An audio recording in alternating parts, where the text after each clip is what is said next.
Good day to you all, everyone.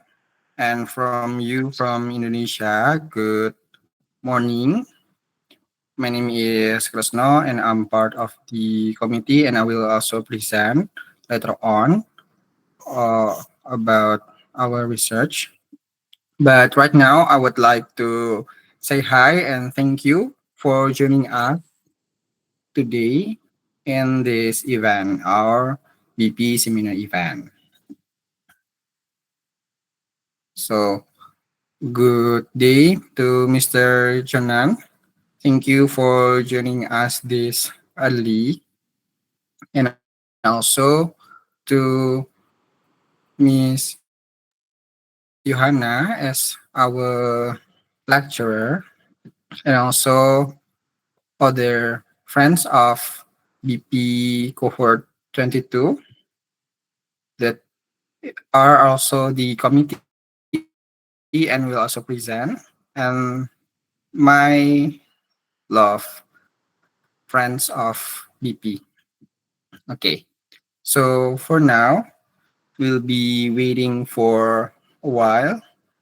We'll start our event in 7:20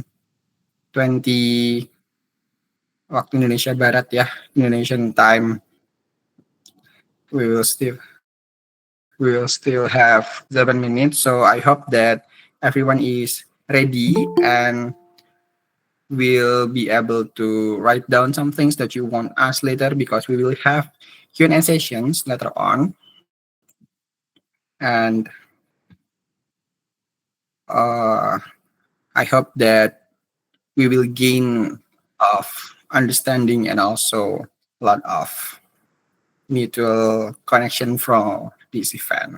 Okay, let's wait for the time. Maybe the MC can say hi to the people here.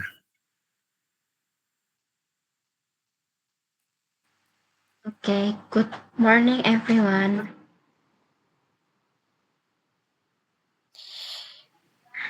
Okay, thank you for joining with us in BP's main seminar, Research Tools for 21st Century. First, we would like to thank Mr. Jonan Philip Donaldson and Mr. William Allen for attending as speakers today. Then, thank you to our partner school, lecturer, alumni, and BP students who attended today's meeting online. And participants, please turn on your camera. Okay. The information we want to convey is specifically for lecture, speakers, alumni, and school partners can fill out the attendance form on Google Forms that we have shared. We send the link in the chat columns and students will fill out a form at the end the event. So we give time for lecture, speakers, alumni, and partner schools can fill out the attendance form first. We have sent it in the Zoom chat column.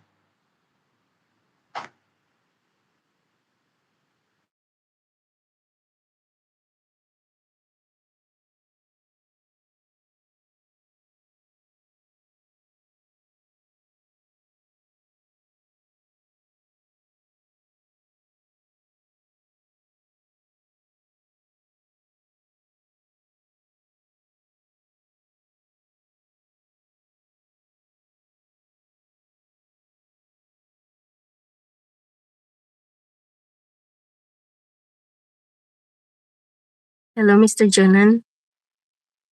What time is it right now in your place? This is Yuyu speaking. 7. Yeah. Oh, hi. Good to see you. It's 7:16 in the evening, and I've been working without stopping since 8 o'clock this morning. No break.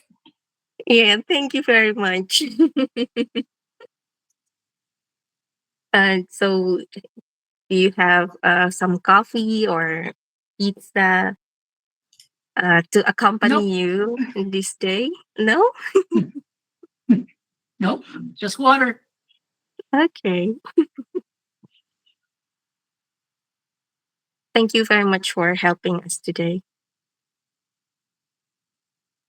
No worries. It's fun.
Oh yeah, Mr. Jonan, just for checking, can you share your screen?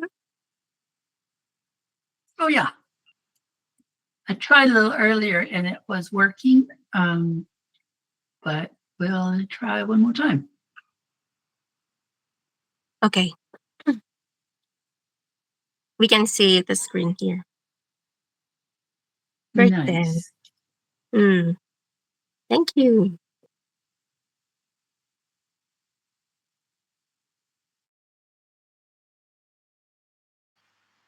Okay, we want to reminder for Mr. Jonan, lecturer, alumni, and partner school can fill out the attendance form first. We have sent it in the Zoom chat column.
I will give information again for students in BIPE. We will out a form at the end of the event. So before closing prayer, we can access the link.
Okay, before starting the seminar today, we can pray first. I will lead the prayer. Let's pray. Our Heavenly Father, thank you for today. Thank you for your blessing today. Now we can gather in meeting online. Please bless us and please bless our our speakers who explain the material, and please bless all participants so that they may understand the material explained. In the name of Jesus Christ we pray, Amen. The next session, sing the song Indonesia Raya and Hymne Satya Wacana.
Okay, would like to inform you again that lecturers, speakers, alumni, and school partners can fill out the attendance form on Google Form that we have shared in Google Meet column.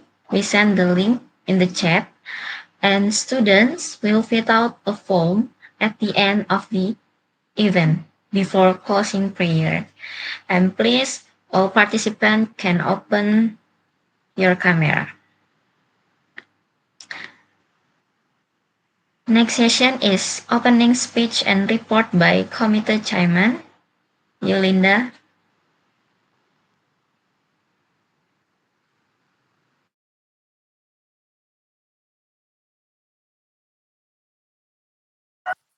I think Miss Yo first. That will be, yeah, Remax.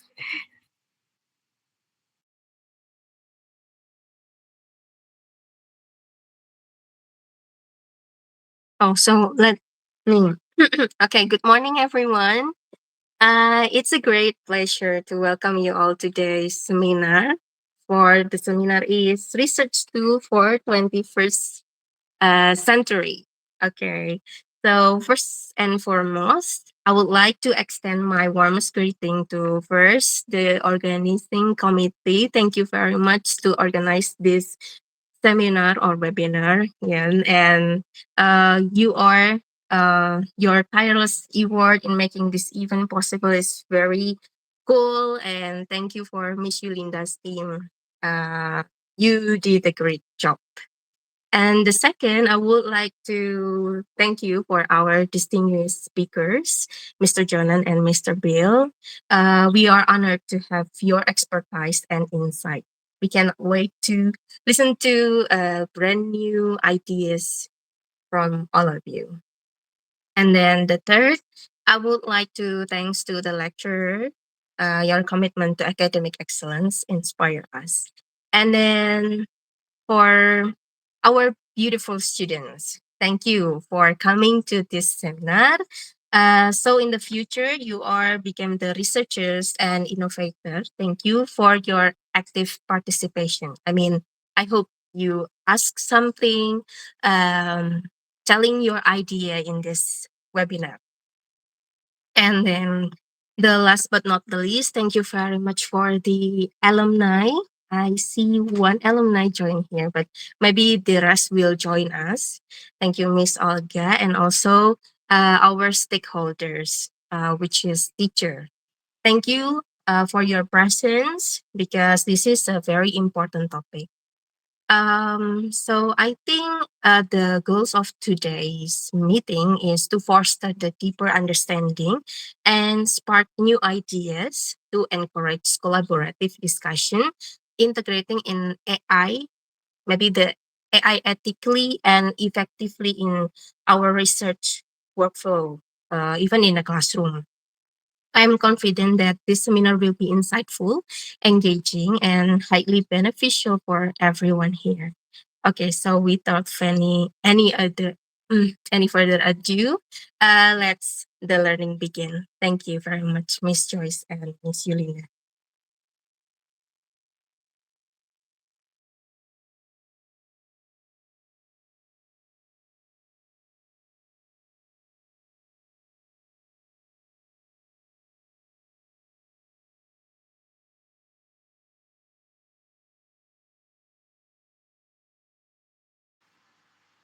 Okay, thank you, Miss Johanna, for your speech and report. And then next, Miss Yolinda. Okay, good morning, everyone. I hope today you feel great, healthy, and full of happiness. First of all, let us be grateful that today we can gather together in this seminar. I'm so happy for today, even though we only together in online meeting rooms. Today, theme of seminar is research tool for 21st century skill that will be delivered by BIPE friends for 2022 cohorts. Along with that, we will also explore two other important topics, such as learning paradigms in the AI era that will be delivered by Dr. Jonan Donaldson, and also assessment in the AI era that will be delivered by Dr. William G.R. Allen. On behalf of the committee, I would like to seriously thank our distinguished speakers, Dr. William G.R. Allen and also Dr. Jonan Donaldson, for generously sharing their time, knowledge, and expertise with us. It is truly an honor to have you here, Mr. I would also like to acknowledge my fellow BPS friends from 2022 cohort who will join as speakers today. This reminds us that valuable insight do not only come from international experts, but also within our own community of learners and also future educators. I'm warmly welcome all participants today, students from BP cohort 2019 to 2015, 2025, sorry. Our respected lecturers, alumni, and also BP partners. Your presence here reflects a strong commitment to continuous learning, collaboration, and adaptation in facing the challenges and opportunities of the AI era.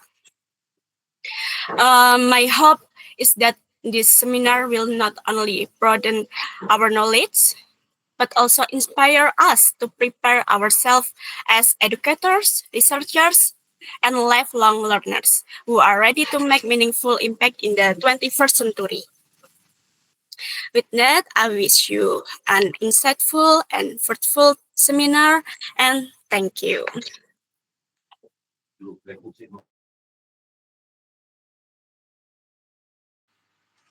Okay, thank you for your speech and report, Miss Yolinda. Okay, the next session of webinar delivery 1 by Mr. Jonan Philip Donaldson. And then please, Mr. Jonan can start. Alrighty then. Yo-Yo, you can help me translate from time to time a little bit?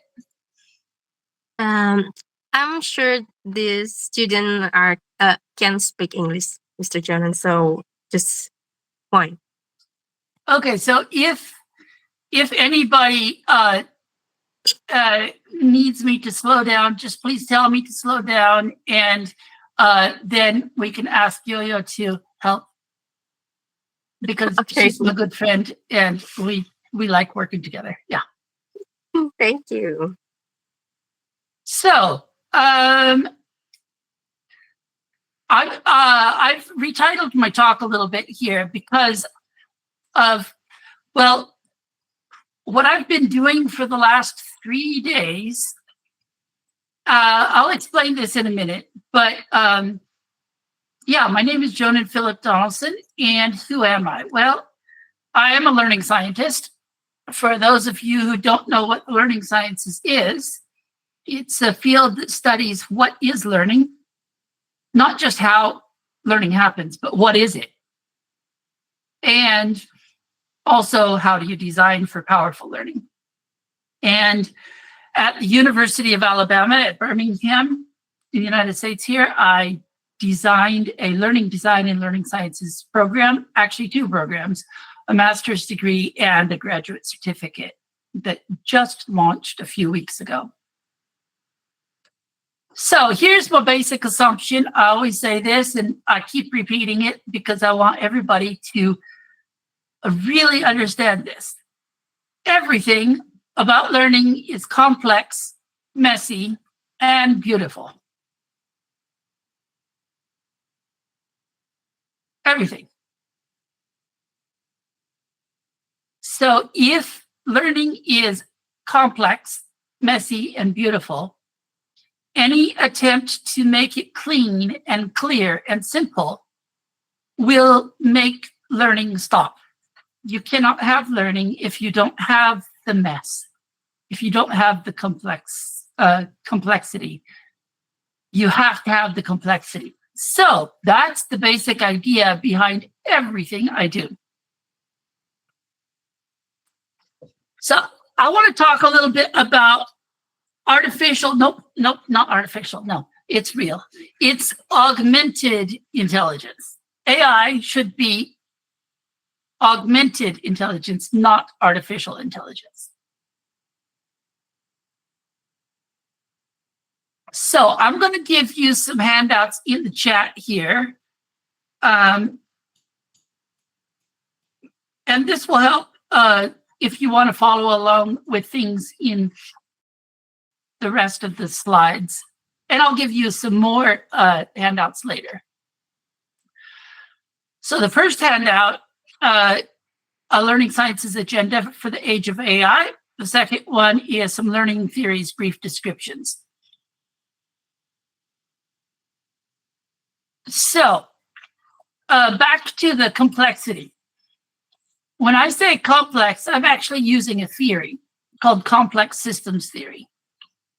And this theory says that in a complex system, there's many interdependent elements. They have self-organization. They have attractor states. So don't worry about what all these words mean. And they have emergence. Now I'll explain what it means very simply. Most people think that everything in the universe is cause and effect. If anything happens, you can find what caused it. That's not true. So in most of our lives, every day, from when we're born, we experience cause and effect every day, all the time. We drop something on our foot and it hurts our toe and it's like, ouch. Yes, cause and effect. But there are systems, many systems, where there is no cause and effect. There is emergence. And that's what I study. So when I study this emergence, then you see the picture on the screen. This is a representation of one moment of learning in one classroom. You see all the little dots? Each of those dots is a different aspect of something that's going on. It could be an idea, it could be a feeling, it could be an identity thing, it could be a relationship, it could be a community, could be a language thing, could be a culture thing. There's hundreds of thousands of things happening every moment in a learning environment. So I'm going to tell you about some theories that I use for learning, and that'll help you understand what I do with my AI. So we're not going to go into big detail today. That's why I gave you the handout. The handout, Learning Theories, Brief Descriptions, we'll talk about all of this, and you can check it out later after today.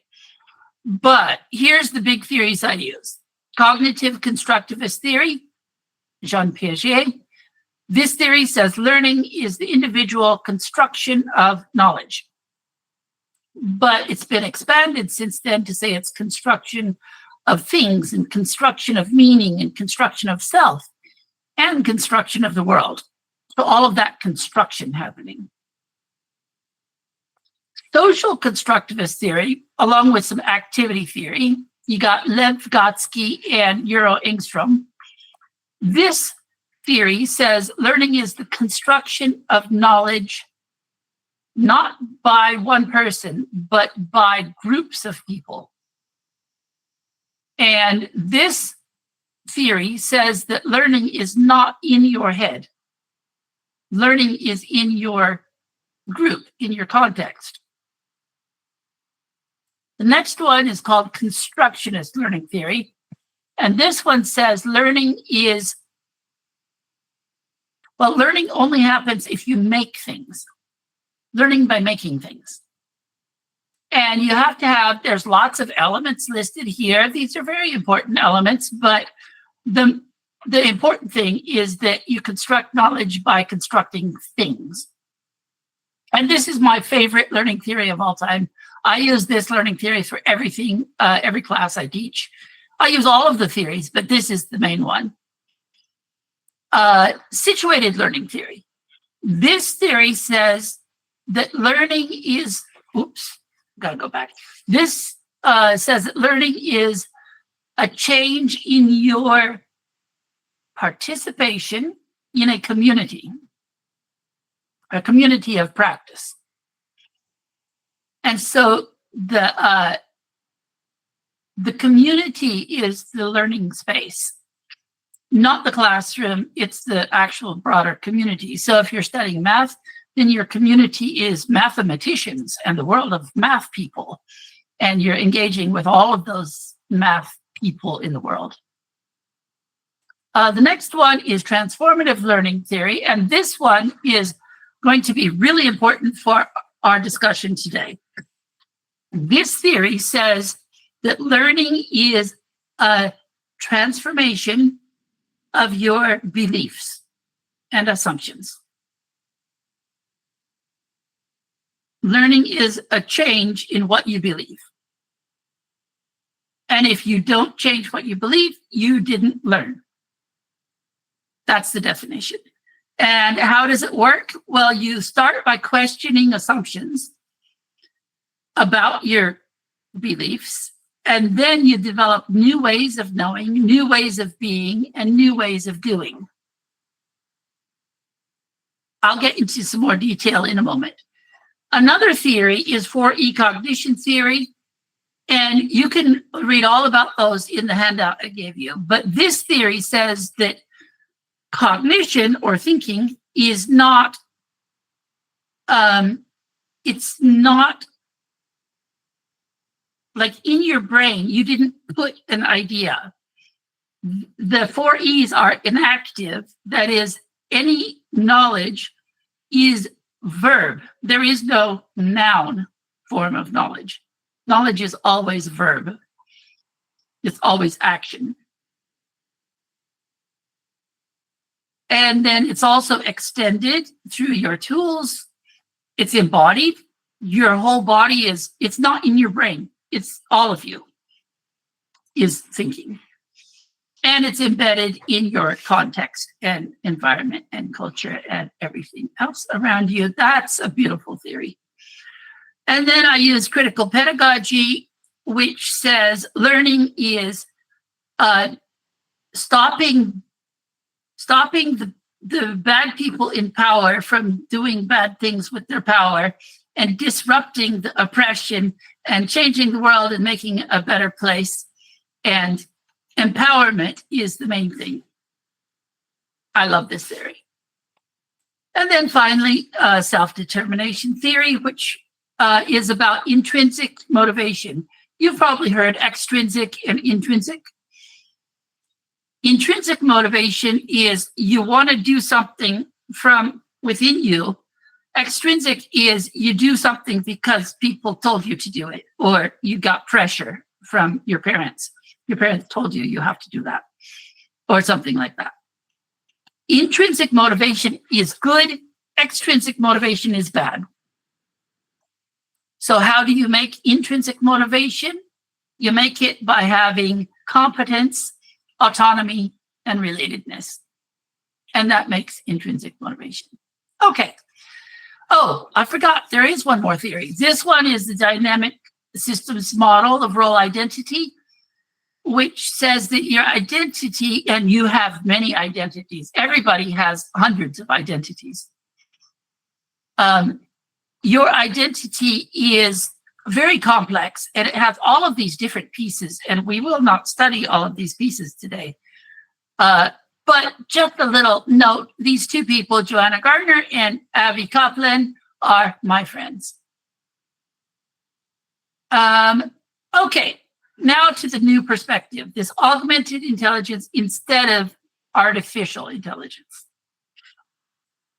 Here's a picture of what I'm going to talk about today. So on the left was the old AI ideas of computer stuff like standardization, efficiency, effectiveness, causality, prediction, objectivity, generalizability. That's the old way of thinking. But my idea is if you had, instead of artificial intelligence, if you had augmented intelligence, then you move to the right, to more human things, new ways of being, new ways of knowing, new ways of doing. In other words, the ways of being are ontology, ways of knowing are epistemology, ways of doing are methodology. Don't stress about those words. Those are all big words that some academic people love to use, but I put them here so that you could use them. And then everybody thinks, oh, you're a genius too. Cool, nice. So just ways of being. We want to become more human. That's the big one.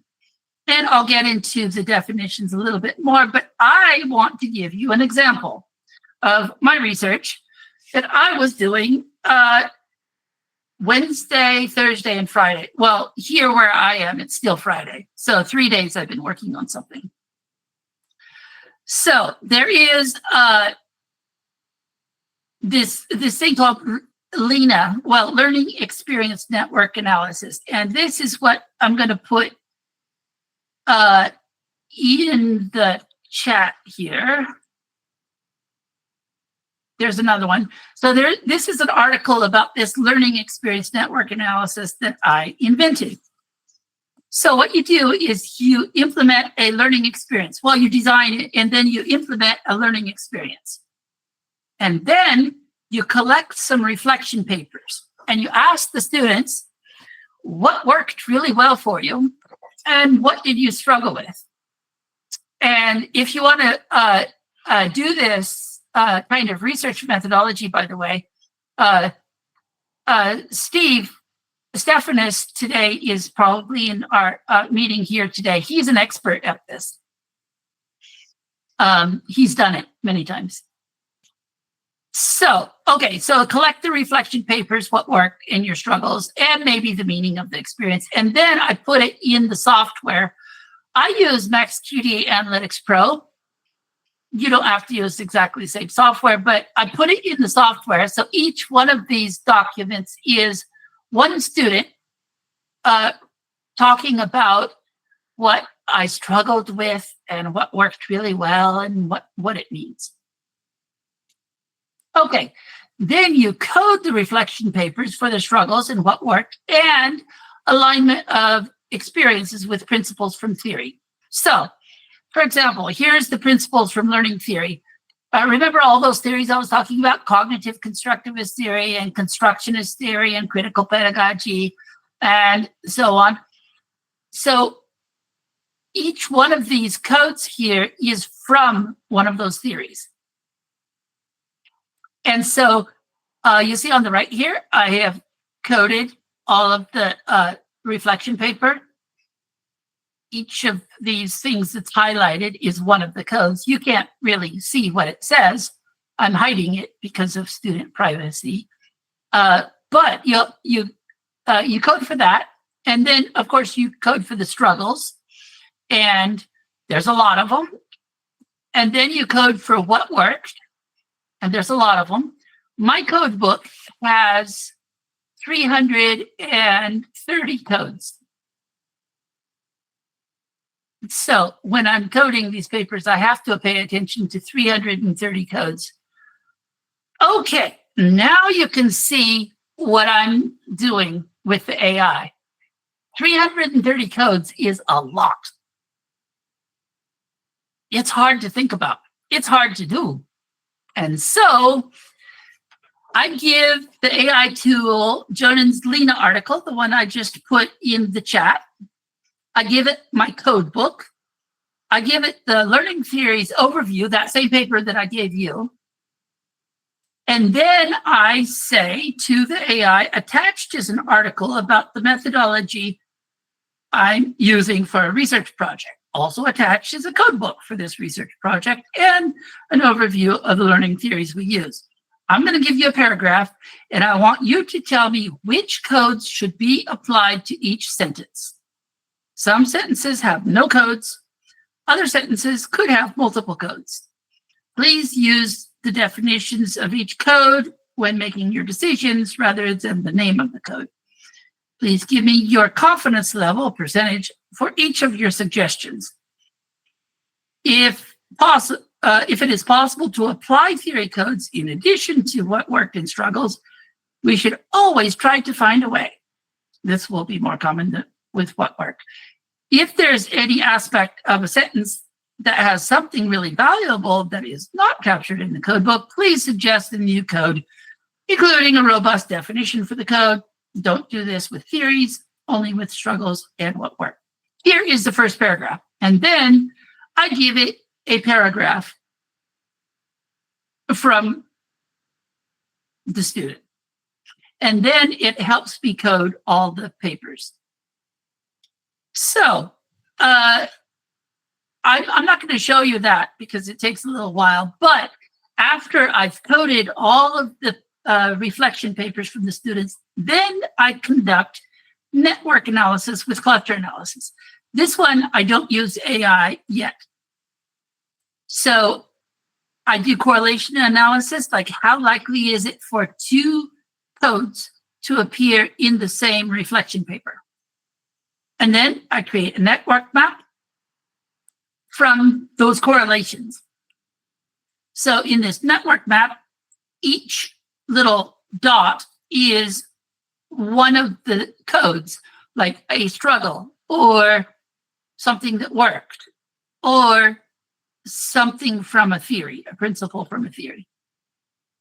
And each line is a correlation. And then, oh, by the way, I use UseNet because it's easy. And then I do Gervin-Newman cluster analysis. Same map right there, it just clustered now. So the different colors and the different shapes of the nodes indicate which cluster it is. And then also I calculate some betweenness centrality measures, and then I change the node size. So there's a lot of things in the map here, right? There's too much. So how are you going to deal with everything? That's what this betweenness centrality measure does. These nodes that are big are the glue. They hold the map together.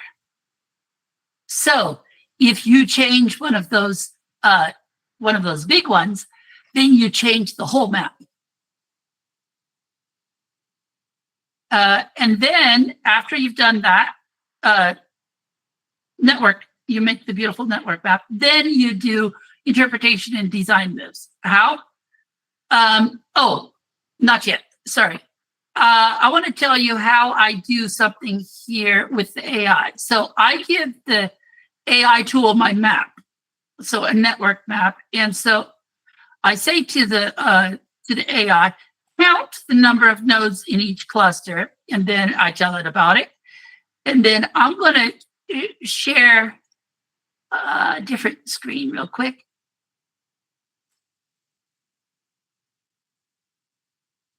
Okay, this one. So I shared this with the AI, and I told it to count all of the nodes. And then it counted like 1, 2, 3, 4, 5, 6, 7, 8, 9, 10, 11. Nice.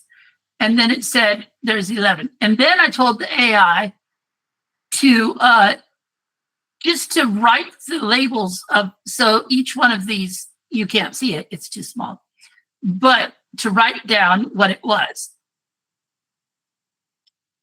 So each one, it's writing it down for me, so I don't have to. So we can see in the green triangles cluster has all of these things. In the blue squares cluster has all of those things, and in the yellow circles clusters has all of those things. Okay, back to my presentation. Okay, so I have done that, and I told it to transcribe the labels in each cluster exactly as written, including the spelling mistakes. By the way, at the end of the presentation today, I'm going to give you the slides. You can have the slides, and then you can read it more carefully if you want to. Anyway, now that we've transcribed it to the next step. So next thing is I want to describe the clusters in each paragraph. In paragraph form. So I'm going to give the AI tool my code book, and then I'm going to say attached is the code book, write full paragraphs about each cluster. For example, from a different network map, and then I will share my screen to show you what that looked like. Okay, there it is again. And there's the green clusters. But now we have a paragraph like that. This cluster appears to represent fundamental cognitive challenges and successes related to the core academic content, blah, blah, blah, blah, blah, blah, blah. That's nice. And then for the blue squares cluster, another paragraph. So the AI made this for me. I didn't write this. The AI wrote this. Blah, blah, blah, blah, blah, blah, blah, blah, blah. And then the yellow cluster, and it did a nice paragraph there too. Excellent. Next, back to my slides. Next, we have to do this logic of leverage what worked and theory in each cluster to address the struggles in the cluster. In other words, so every, like this is a table here. This column is the struggles, this column is what worked, this column is the principles from theory, and this column is what you're gonna make the design moves. So, and then you have one row for each cluster. And you could do this by hand, and I usually did it by hand until recently when I got the AI to do it for me. Here's the thing. I give it my Lena article, my Learning Experience Network Analysis article that I gave you. And then I give it the learning activity instructions. So the instructions that the students see. So what I told the students to do. And this is the learning activity that, and in the prompt, I say attached is an article about the research methodology we're using. The logic is that for each cluster, we leverage what worked and the principles from theory to address the struggles in that cluster. Also attached are documents describing the learning experience. Please construct potential design moves for each cluster. Please translate all the design moves into normal full paragraphs with no lists. If a cluster has no struggles, don't write a paragraph. So what does that look like? Shift over to my other sharing, and that looks like, okay, here we go again. So you remember this, and there was the green triangles, and then there was the paragraph describing like what's in the cluster. And now there's a new paragraph about what are we going to do about it. This example, it says, for the light green triangle clusters, students struggled with understanding specific concepts, the initial discomfort of the learning process, and the complexities of problem framing and visual representations. To address these challenges, design moves could focus on leveraging their positive experience with gaining disciplinary, blah, blah, blah, blah, blah. So it's coming up with things that we can change about the course the next time. And it did that with the next cluster. And it did that with the next cluster. Yay. So what next? Well,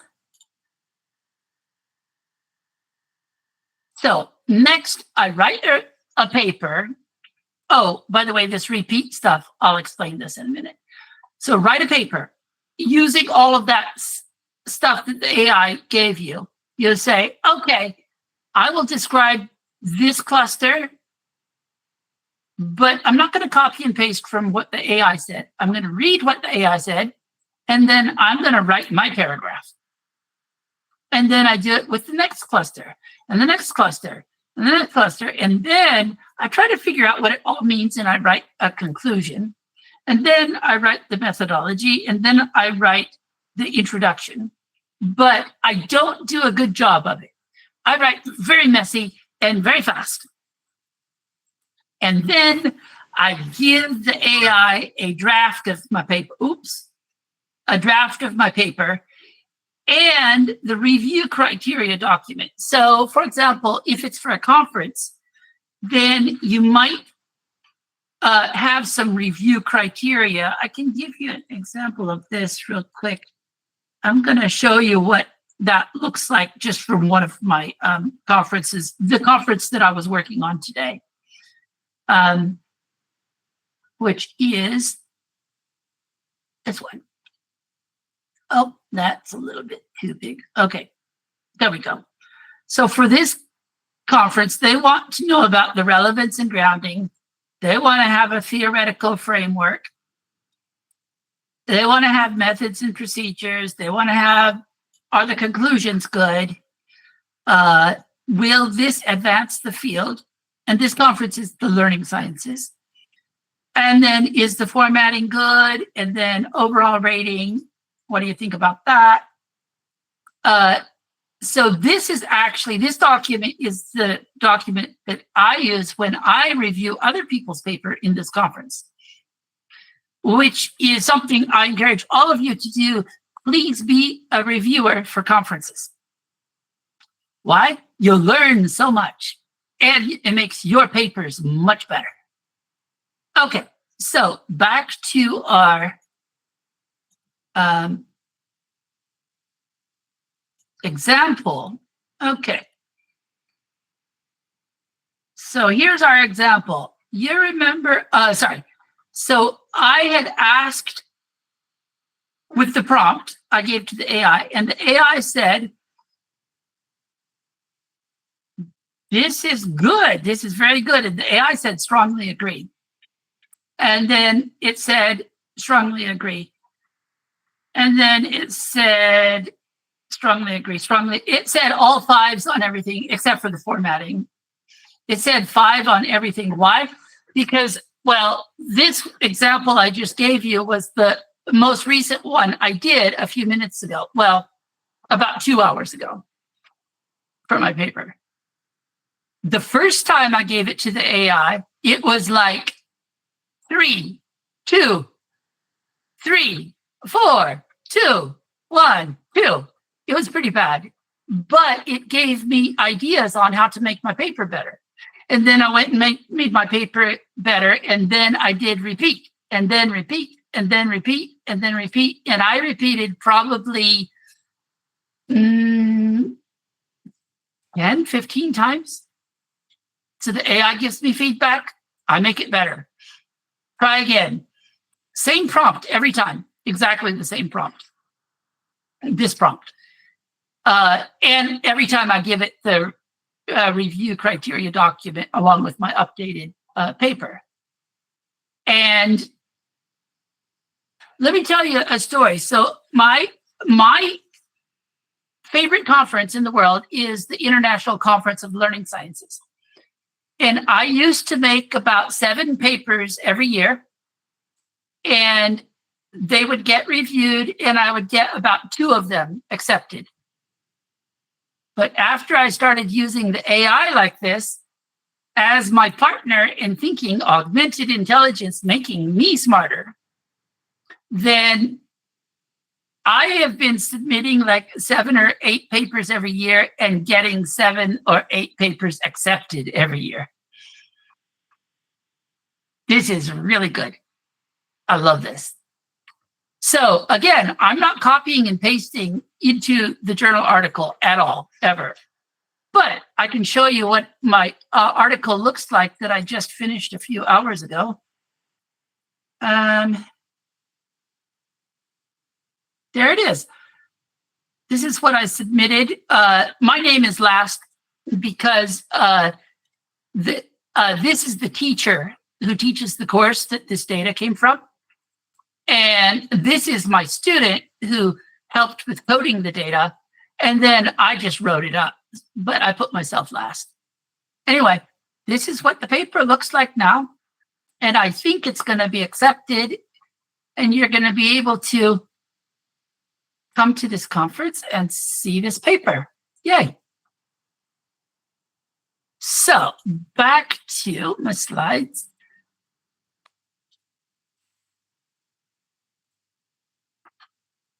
What is going on? Well, in many places in education, especially like university, they're always talking about knowledge. And I think with the age of AI, we don't have to worry about knowledge anymore. The AI does that for us. We need to think about new ways of knowing, not knowledge, ways of knowing. And sometimes the universities are talking about, you got to develop these skills.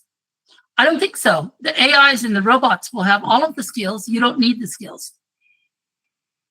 But what do you need? You need new ways of doing. In other words, it's like being an expert. Like, for example, if you were studying to be, let's say, engineer, the engineer has very specific ways of knowing. When they look at a problem, their way of looking at the problem is very different than the way a teacher looks at a problem. So this is expertise. And the ways of doing things, the ways engineers do things are very different than the way that teachers do things. And we need both, of course. We need all of them. But we don't have to think about the knowledge and the skills. We have to think about the new ways of knowing and the new ways of doing. And finally, in a lot of the world, then people talk about the human brain like it's a computer. And they talk about information and input and processing and storage and retrieval and retention. And no, that's computer words. People are not computers. No. We are human. And so we need to stop thinking about humans with input, processing, storage, and retrieval and start thinking about our new ways of being. In other words, I believe that AI is the first technology in thousands of years that can make us more human. There's lots of things that we do every day that are boring and a waste of time and grunt work, and we have to fill out the paperwork. And no, the AIs and the robots can do all of that for us and give us more time to be deeply and beautifully human. And they can also help us think new thoughts and do new things. For example, in the last 3 days, I wrote 4 conference papers. I could not have done that. Usually it takes me about 2 weeks to write a conference paper. But now with AI, I'm amazing. I'm awesome. I'm so proud of myself. So what is it? This is the thing again. New ways of being, new ways of doing, new ways of knowing. But what is the old way? The old way is all about standardization. Like everybody's going to do the same thing the same way. Efficiency, effectiveness, linear causality. So if something goes wrong, then they try to figure out what made it go wrong. They don't realize that there is no cause.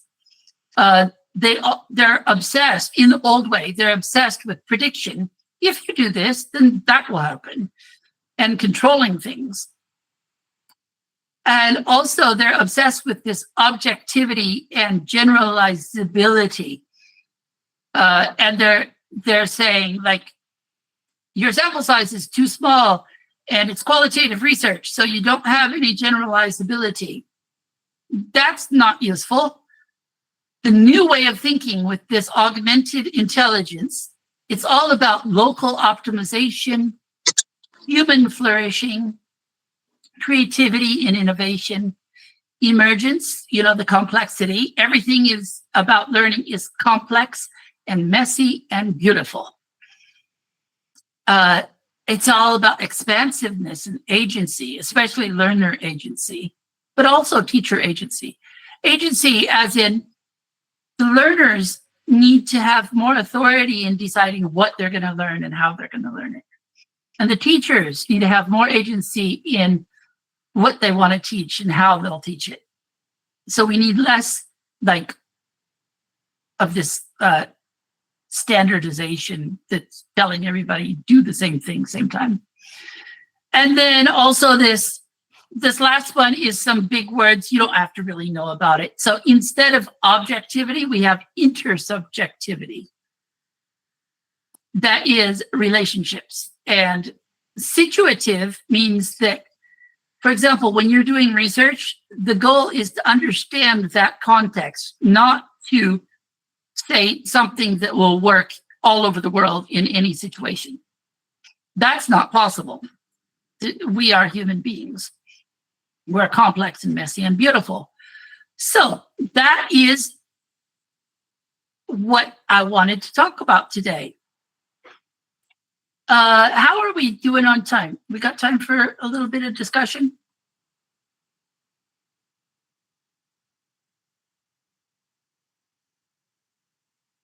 Okay, so we can start the discussion. Actually, I have like a short discussion with the kids through WhatsApp.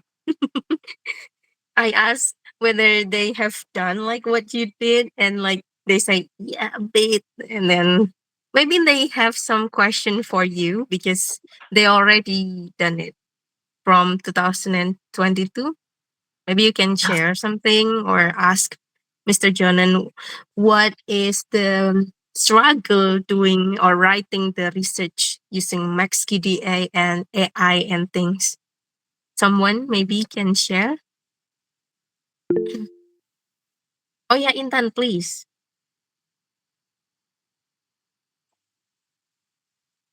Oh, by the way, I put my slides in the chat. There's a link to it now. Okay. I can see that. Yes, please, Intan. Okay, sorry, I'm using two devices, Miss, because the speaker system on my laptop is broken. So I'm using my laptop as a camera and my phone as a speaker. Great. So I have a question, Mr. Jonan. Actually, I have two questions. The first one, at the first of the theory, you said that learning is transformation from our belief. If we don't change our belief, so we didn't learn anything. Now, how do we know if our change is going to be better? Sometimes when we learn it by ourselves, we don't know that it's change going better or worse. It's the first question. And the second question is, it's actually related to the first question. It's when I discuss with AI, usually I'm use ChatGPT or Gemini, like kind of chat AI. When I'm discuss it, I want to make my idea. I want to expand my idea, but the AI always support my opinion, no matter what my opinion is. But AI always support it, like always support it. So how should we make a prompt to make AI not support us 100%, but also give their opinion also. Nah, like that. Okay. Okay. The first question about if your beliefs and assumptions are getting better or worse, according to this theory, that's not the right question. The right question is, are your beliefs and assumptions changing to something that's more useful? Not is it better or is it worse or is it true or is it false? Is it more useful? Can you see things now that you couldn't see before because your belief changed? Can you do things now that you couldn't do before that are things that you want to do that because your ideas changed, your belief changed? And so this is kind of related to the idea of paradigm. There's this thing called pragmatist. So in the old paradigm, like positivist paradigm, the idea was we search for truth, and science is experiments to discover truth. And the pragmatist paradigm says truth doesn't matter, probably doesn't exist. What matters is it useful or is it beautiful? Is it more useful than what we had before? Is it more beautiful than what we had before? That's a much more powerful question.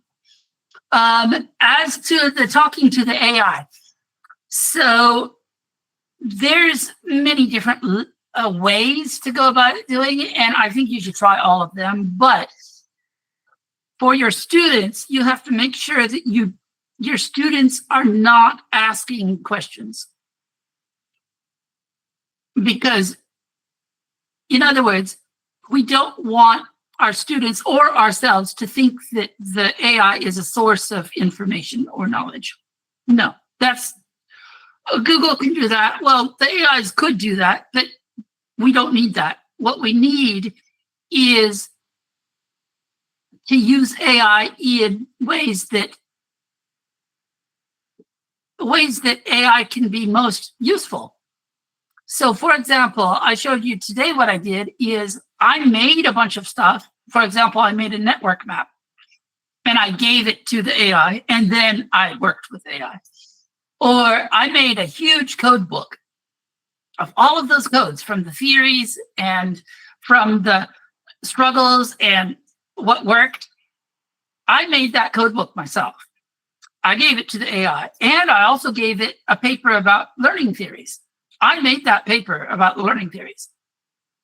So I'm giving the AI stuff that I made, and then we do stuff together.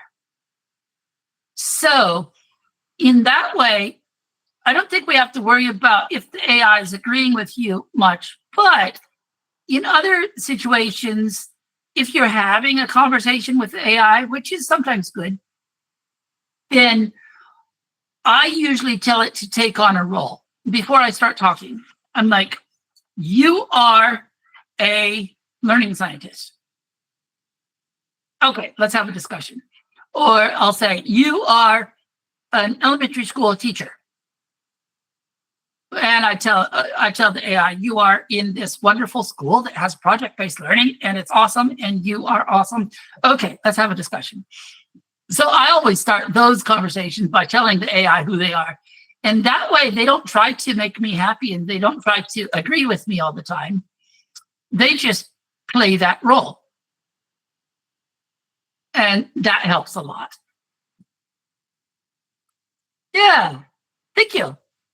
Another idea?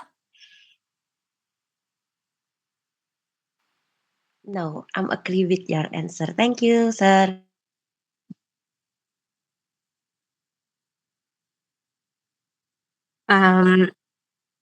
Now, maybe we need to give a very simple, what, uh, very simple pictures for the teachers, maybe, because some of this discussion may be too far from our junior, I mean, 2025 and things like that.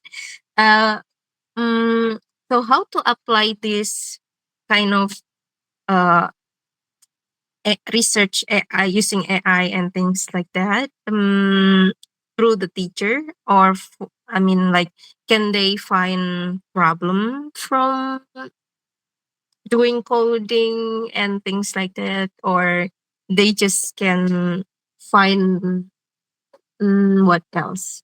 Maybe like solution for their class problem, or what Absolutely. else? Maybe you Absolutely. can give us like a simple wait, framework how to do it in the classroom as teacher. Okay. So, first of all, two principles. I very strongly believe that every teacher should be a researcher and every student should be a researcher. And not just acting like a researcher, but really being a researcher. Even elementary school kids should be doing research and then presenting their findings at like somewhere, local conference, who knows. I think everybody should be a researcher. If you want to be a learner, you should be a researcher. So if you're going to be a researcher, then, well, you don't have to use like the network analysis, the complex things. I think those are good for some teachers, but they're even better. So for example, the example I showed you today, I said the first author of that paper is not me, even though I wrote the paper. The first author is a teacher. She's actually a professor in this university. She is a professor of biology. And she came to me and she said, I want to do research. Can you help me? And I'm like, of course.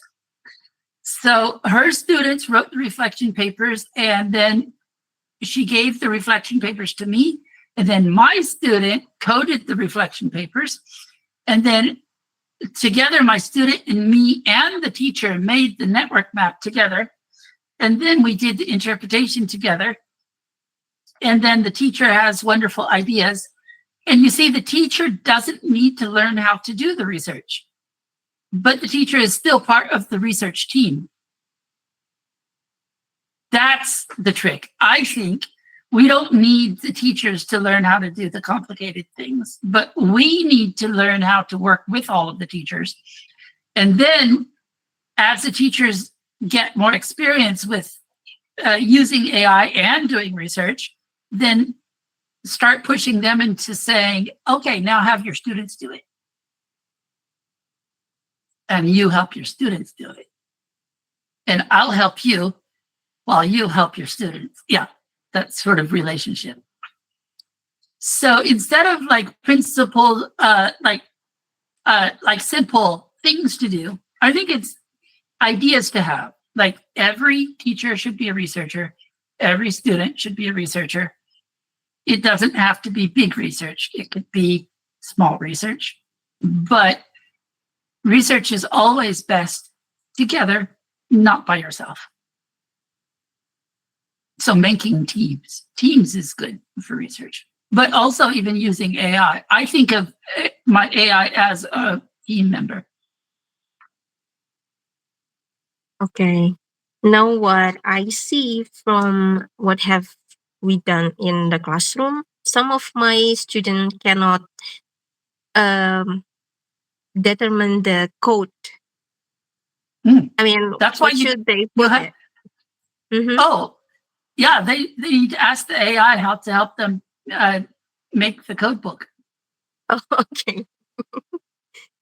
So teachers also can do that. I mean, like students, they have students, and then some misconception happen there, and the teacher can start to put codes there and just put it in AI like that, maybe. And have the students put it in AI, and all of us together. So we need to stop thinking that the teacher is in charge. We need to have the teacher being the like kind of helping everybody do awesome things, but not telling people what to do and giving them information. That doesn't work. We need to just have the teacher help. So the teacher shouldn't use the AI to come up with the codes and then give it to the students. No, the teacher should push the students in the direction. Okay, that AI didn't work. Try a different AI tool. That prompt didn't work. Try a different prompt. No, the question: what is the AI tools we can use? I mean, like, can we use Gemini and what GPT? So I use ChatGPT and Claude and Gemini every day, all the time. Mm-hmm. But the one I use the most is Gemini inside of Google AI Studio. That Gemini is better than the normal Gemini. I don't know why. They're both good, but the one in the Google AI Studio is stronger. Okay. Now the next question is how to make a good prompt. Okay. So I think the very best prompts include you uploading something, a file of some sort, with your prompt. Give it something. Those are the very best prompts. Say, like, here is a paper I'm writing, and I'm struggling with this idea, and it's not making sense to me. What do you think? Or those sorts of things, right? Or you can give it some data and say, I'm not finding any patterns here in my data. Help me. Do you see patterns? Yeah. So the short prompts are okay if you're uploading something. But if you're not uploading something, usually I like to have longer prompts and many prompts, like a long discussion. Like some of my discussions with AIs are like 3 or 4 hours. So it's not just ask a question, get a response, and you're finished. No. Back and forth, back and forth, back and forth. This is augmented intelligence. So this is you being intelligent with the tools.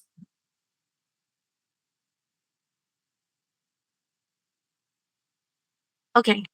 Thank you, Mr. Jonan. We still have some more minutes. Is there any idea or questions from you guys? Yes. No. Yeah, yes, Krishna.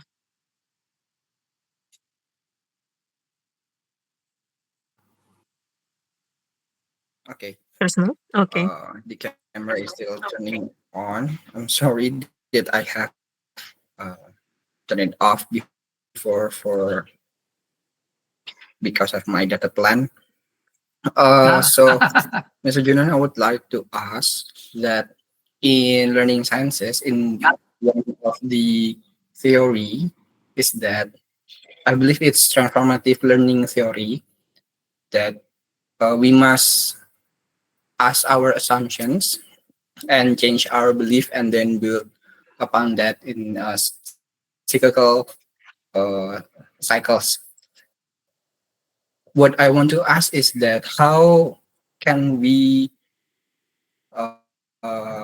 ask others? I mean, how can we make other people to also ask their own assumptions too? How can we bring them to be more critical towards themselves and the things that we see around us? Because I believe that being critical of ourselves is still easier than asking others to also be critical of themselves and the things happening around them. So how can you give us some things to do this? Because even as a student or as a teacher later on, it's about their word perspective. So That's my question. actually, it's not easy for our students to be critical of themselves. It's very difficult. We have to help them learn how to do that too. So the way I usually do it is I start with helping them identify other people's assumptions. It's much easier to identify other people's assumptions than your own. So I'll give them a journal article, like research paper, and I'll say, identify all of the assumptions that are not written in this paper. For example, if they have pre and post tests that were from multiple choice exams, then the paper didn't say it, but one of the assumptions is that you can objectively measure learning, which a learning scientist would say, nope, that's never going to happen. But there's an assumption there that's not written. So I have the students learn how to identify other people's assumptions and then start learning how to have them work on their own assumptions. Now, when you want other people to work on their assumptions, the best way I found is to say,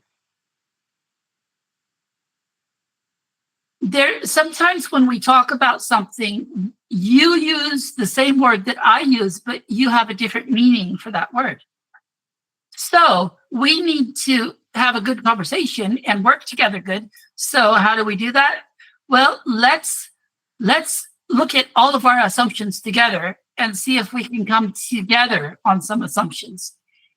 And that way you can get them to work on their assumptions without them thinking that you're trying to get them to change their assumptions.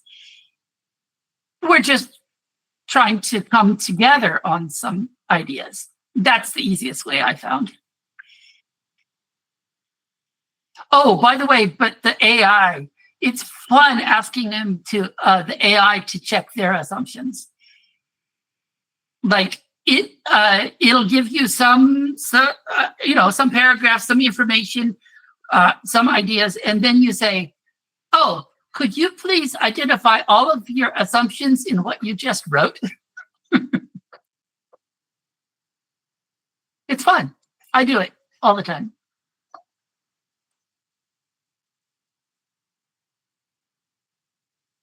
Yeah, anybody else? Thank you, Mr. Jonan.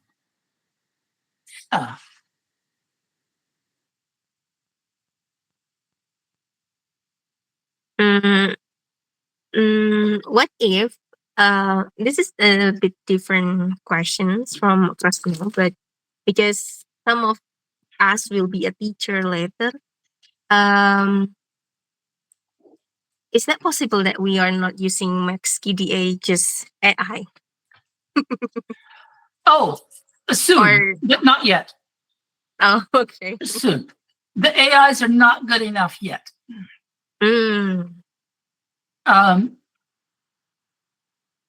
But you shouldn't always use just like the Max QDA and like the network analysis software. Those are really powerful. And I love them and I use them a lot. But there's other ways of doing research, of course. And some of the other ways of doing research are easy for the AI to do. Especially if it's, like if you have simple data, like surveys and things like that, you don't need any software. You can just give it the survey results to the AI and say, let's analyze this together. And never take the first thing the AI says. It says, okay, here's what I found. You should always say, okay, more please, more please. What else? What else can you find? And let's try making some visuals, and some AIs will make good visuals for you. How can Charts we and graphs and things. How can we or believe that what AI said is right? Is it a good question? Oh, Especially for yeah, the conventional learning. this goes back to something I said before. We should stop using AI as an information source Mm-hmm. and use it as a thinking partner. And it's augmentation of us. So if there's anything that's wrong or silly or stupid that the AI is saying, that's okay, because it's basically you that said it, not the AI, because it's your partner. So I don't think we need to worry about that, but I have a very interesting idea. You've heard the term hallucination, right? Mm-hmm. When the AI says something that people say, no, that's just wrong. Mm-hmm. I have been to many conferences, education conferences, where there's many presentations very worried about the hallucinations and the AI making mistakes. Mm. I'm not worried about it at all, because I think anytime the AI makes a mistake or does hallucination, deep inside of the AI, there's many connections, right? That's the way AIs work. That mistake came from somewhere. I don't think it's a mistake. It could be pointing to an insight, an aha moment, something amazing that no human ever noticed before. So anytime an AI is saying something wrong, don't just think, oh, it's wrong, and forget about it. Start looking into it. So if, for example, if you ask it, can you recommend any excellent journal articles about this topic? And it makes up something and it tells you an author, go to Google Scholar and look up that author, because maybe that author wrote some things, not that paper doesn't exist, but that author wrote some really cool stuff. Mm. Yeah. And so don't worry about the hallucination and the mistakes. Actually use them. Use them as a tool to help. Okay. So I think, is there any more time or any questions, ideas? Miss Joyce, we still have like 4 minutes or already finished? Oh, hi, Miss Olga. There is an alumni wants to give ideas. Okay. Hi. Hello, good morning, Mr. Jonan. Can Hi, you hi. hear my voice? Oh, yes. Yes, yes. Okay. Yeah, good morning, Mr. Jonan, Mr. Bill, Miss Janelle, Mr. Steve, Miss Yo, and also everyone. First of all, I'd like to introduce myself. My name is Olga, and I'd like to say thank you so much for giving this seminar. I find this is really interesting, and actually, AI has really helped me in my school. My school is in Bekasi, and both in the classroom as a teacher, also in creating programs as part of the student affairs teams. And it really helps teachers save time on administrative tasks, so we can focus more on teaching. And I just want to give example. This is happened in my class, in science class. We learn about rocks, and the students just bring their own rocks, and we can identify just by taking picture of it. Yeah, and it really helped us so much. Oh, yeah. Yeah, and this is the case actually, Mister, in my school, because I see some of the upper grader students, they already start to use AI for their classwork and also the projects too. Actually, they can improve their work, but some of them just copy. We can see it, which is clear when we look at their classwork result. My question here, the first one is, how can we encourage students not just copy from AI, but to use it as tool for exploring, researching, and also deepening their own learning? That's the first one. And second, actually, almost everything can be asked to AI right now. But can we trust the data from it 100%, or how can we believe from it? Thank you. Okay, so the first question, yeah, so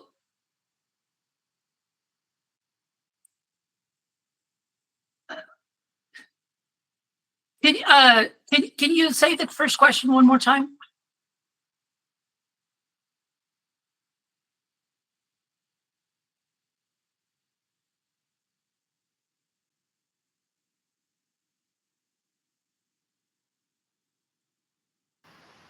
Okay, sorry. Thank you. Can you hear me? Yeah, one more time with the first question. Okay, the question is about the encouragement for the students. How can we encourage the students to not just looking at the AI, but they should do research first from the other source like that, Mister? Oh, okay. Okay, so for the first question, I'd say the most powerful thing is for them to see you do it all the time.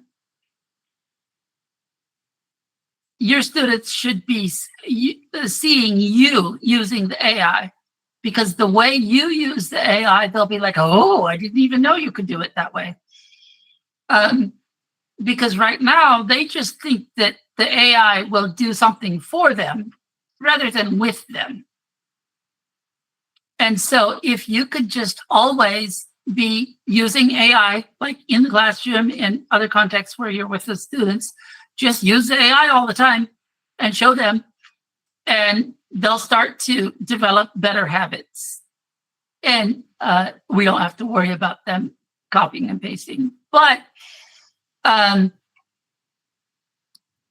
for the second question,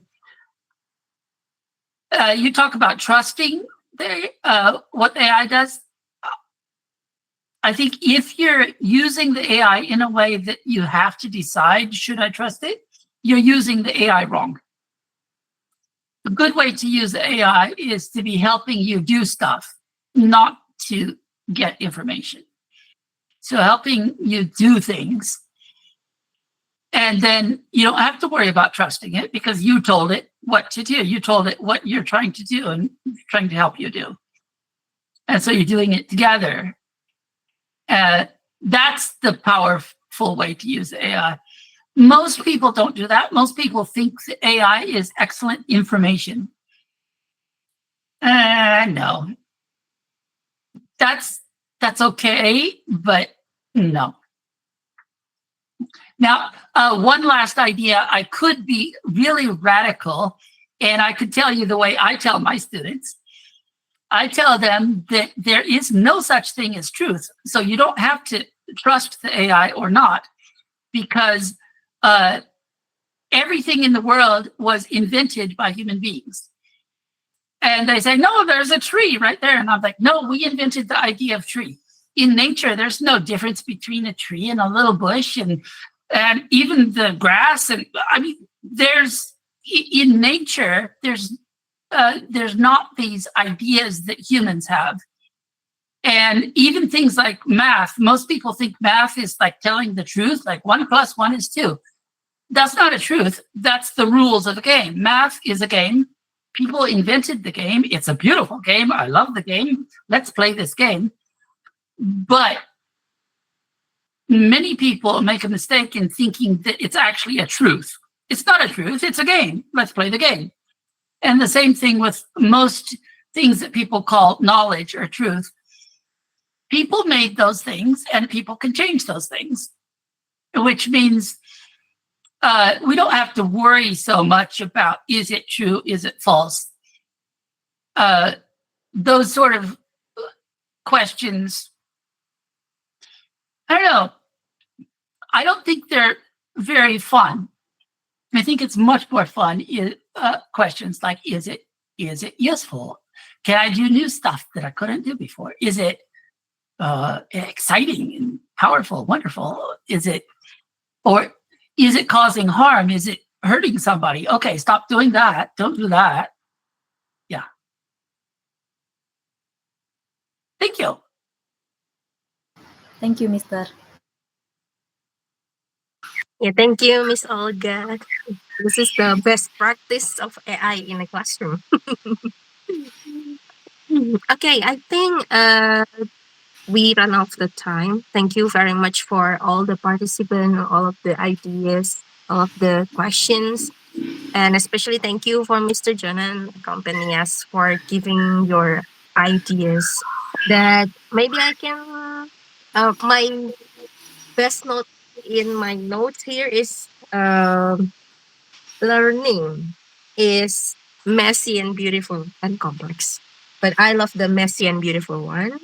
And then we need to learn by doing. So ma- let us live a life. Just use AI for helping tools, not your world, but just for helping us. And then uh, the fun fact is the intrinsic is good, but the extrinsic is bad. So we need to make sure that we motivate ourselves, not based on outside. And then, yeah, as teacher, we are the researchers, and all of the student at BP also you will be a researchers. Means we can use AI to help us to do our research, but still we need to think. We need to uh, do our code books and things like that. Again, AI just helping tools. I think that's all for these sessions. I will give it back to Miss Joyce. I think, right, Miss Thank Joyce? you. Yep. Thank you, Mr. Jonah. Um, yep. Thank you, Michelle and Mr. Shura for the presentation. So today we want Mr. to Budi. Okay. document that first. Okay. I'm letting to anyone to open the cam because we want to check out documentations. Uh, Mr. Krishna is there to take a screenshot. So yeah. Okay. Um, please anyone to open the cam. Yeah, they were already there. Okay. Mr. Krishna, let me count from okay, one. Okay, Mr. Krishna, are you ready to take a screenshot?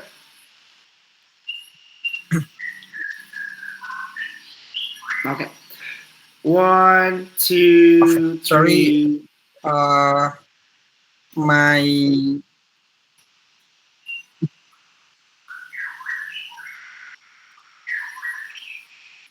Yep.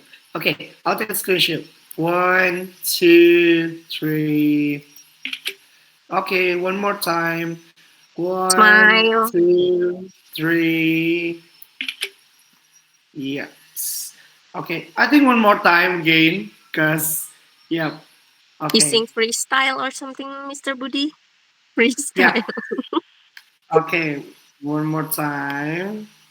Okay, just few, so everyone can, okay, yeah. Okay, one, two, three, set, go. Okay, thank you so much for the documentations and the attending.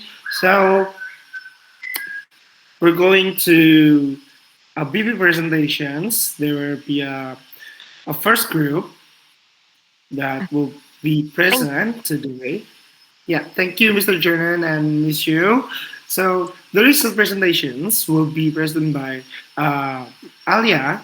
Guys, Alia in here and ready to do some presentations. Yeah, I'm ready to the Yeah. presentation. Okay. It's time, Miss Yu. Okay, wait for me. I'll open the PPT first. Yeah. Mr. Okay, Jonah, Alia. you may join us, but if you are tired, you need to sleep, you can just leave this um, meeting. It's okay. Thank you very much. Thank you for such kind of good, inspiring presentation. You may join us, of course, to see what happened to positive class with Max Gideon and AI. Can you see the PPT, guys? Not yet, Alia. Can you see the PPT? Not yet, not yet. Oh yeah, okay. Yeah, already. Yeah, okay. Oh yeah, okay, okay. Okay, thank you for this time, Mr. Budi. Good morning, everyone. My name is Alia Sabitul Asmiat Masjaya from Bachelor of International Primary Education Angkatan 2022. So today I will present my research about integration of visual art in holistic learning at elementary schools. This is a literature study yang saya lakukan for understanding how effectiveness and visual art in elementary education. Okay, next. So let's start with background and problem statement from my research. So my research context is visual art have a great potential in increasing creativity, conceptual understanding, and social skill in children, but unfortunately, implementation in Indonesia education faces significant obstacles. Now, in the background, my research, there are potential benefit and current challenges. Uh, the potential benefit, there are also 4 points.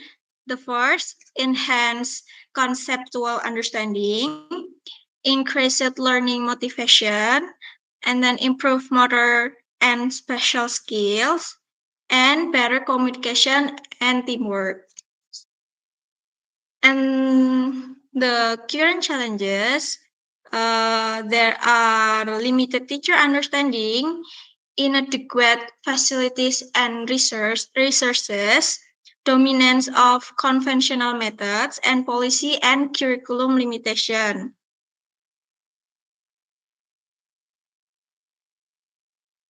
And next.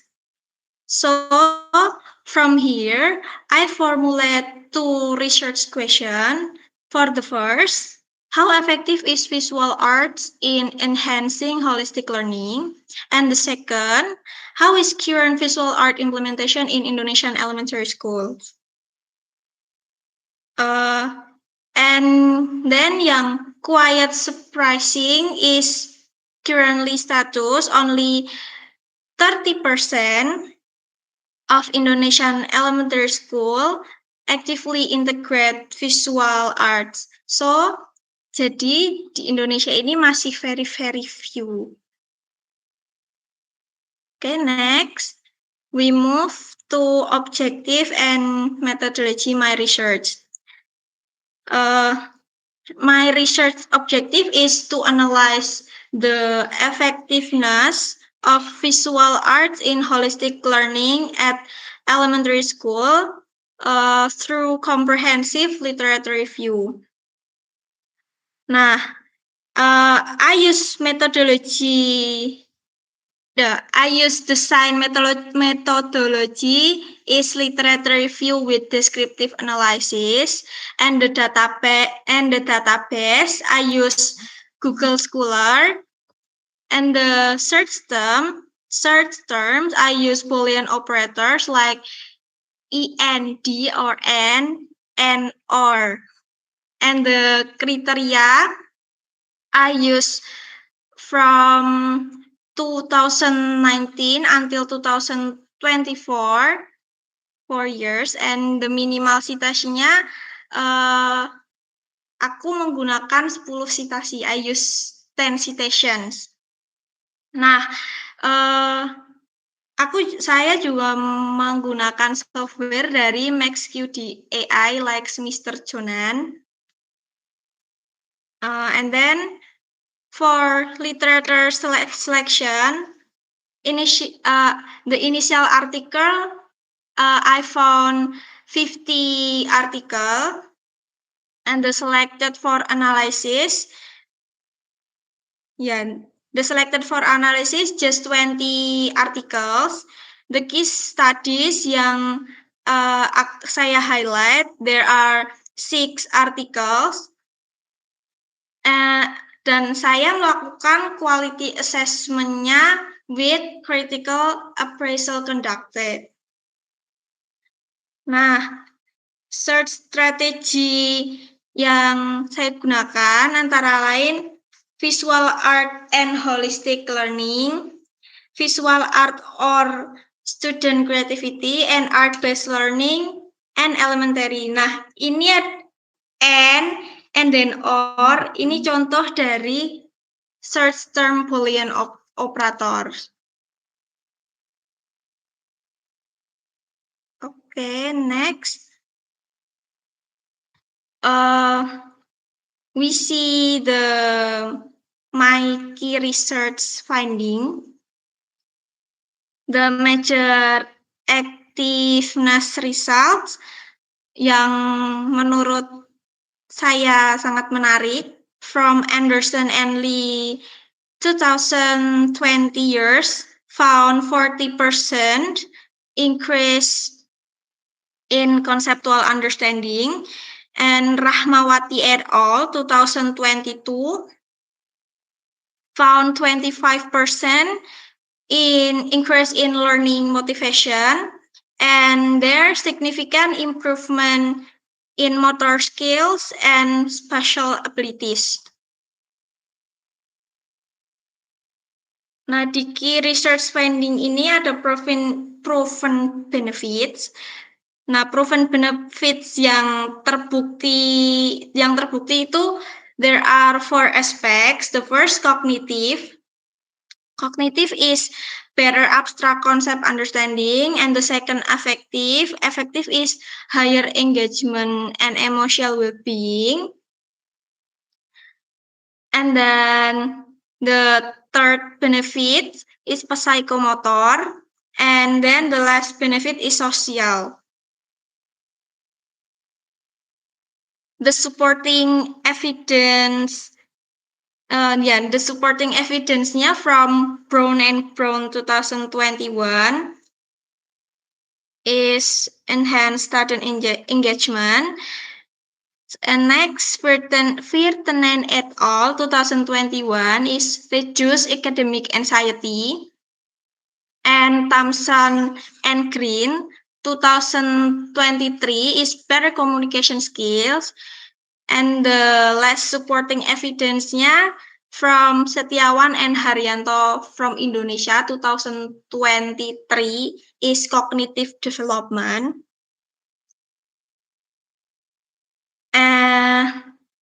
And the interestingnya lagi, this effectiveness demonstrate across Australian, Finnish, and Indonesian educational context. So this confirming universal applicability from visual art integration benefit.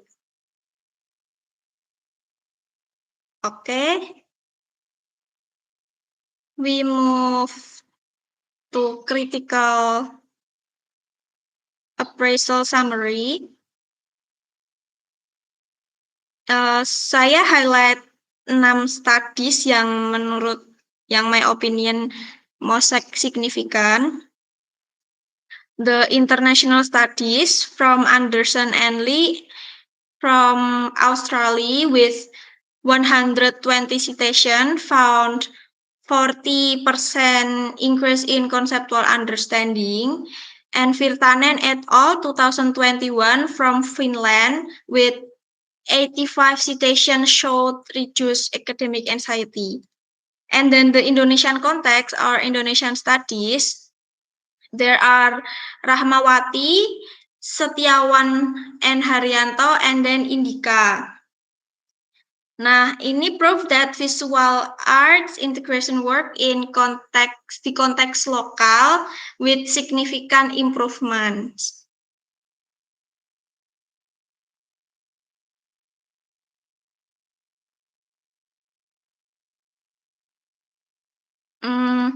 And then the quality assessment results. So all studies met high quality criteria with diverse geographical context, ensuring universal applicability.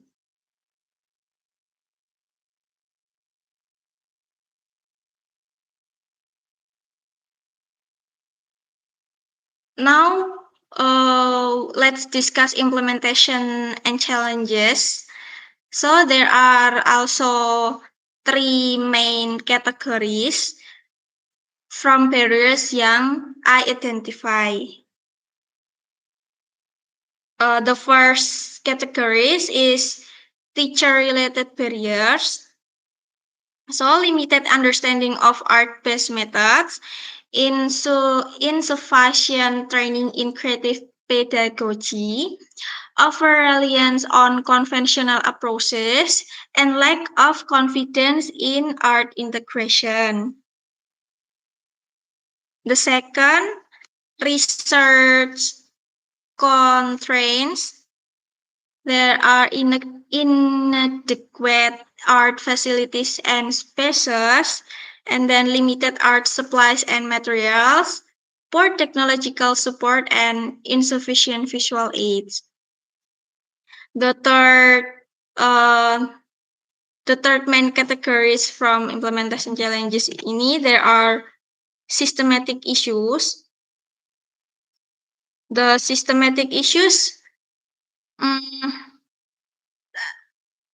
ada beberapa poin. There are beberapa poin. Number one is art viewed as non-essential subjects, limited policy support and funding, and academic focus curriculum priorities, and traditional assessment approaches.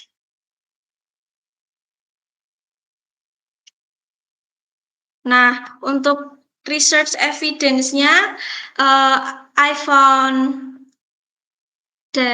found from Indica, Johnson, and Propulsion Tech.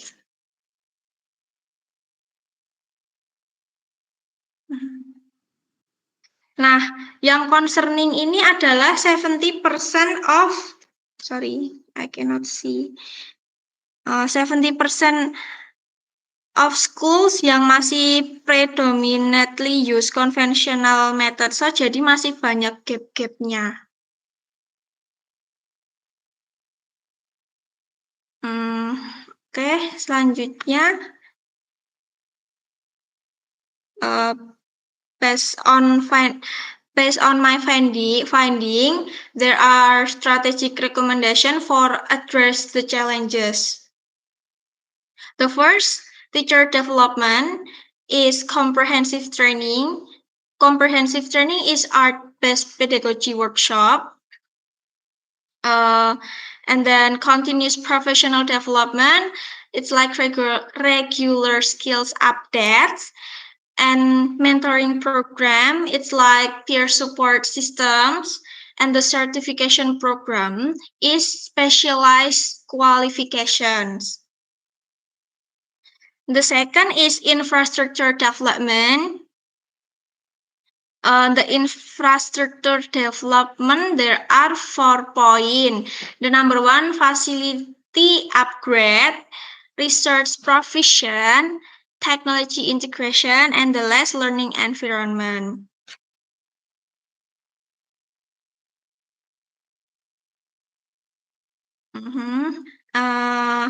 The third, policy level or policy integration is curriculum reform, assessment alignment, budget allocation, and quality standard.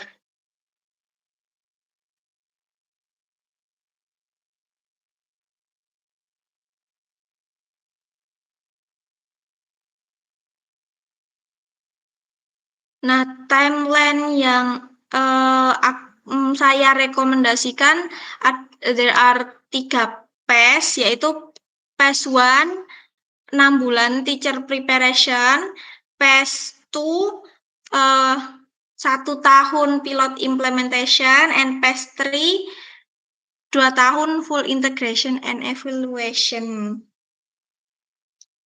And then the last PPT is conclusion my research.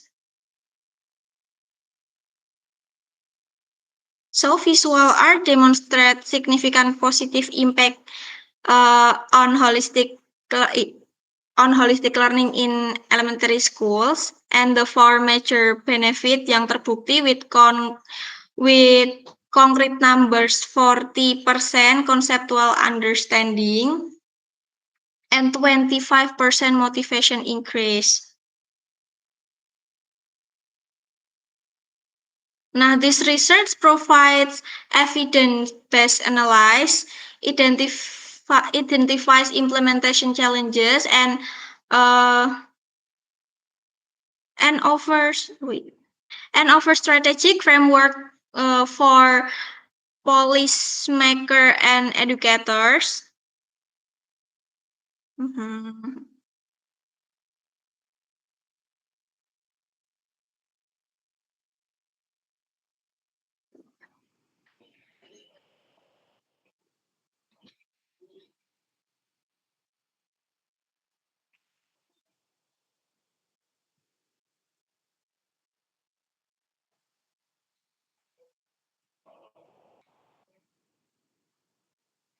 Kok tiba-tiba hilang?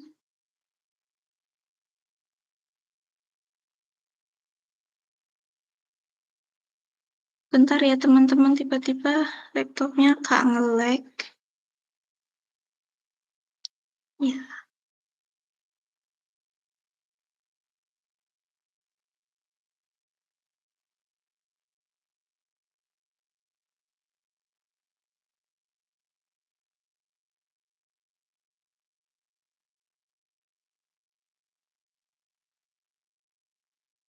Sorry teman-teman, ini my laptop tiba-tiba ngeblank warna hitam, jadi saya baca lewat HP saya. So visual art integration is effective but needs systematic approach through teacher training, research provision, and policy reform for successful implementation in Indonesia elementary schools. Nah, this study gives foundation for optimized visual art integration, ultimately enhancing holistic student development.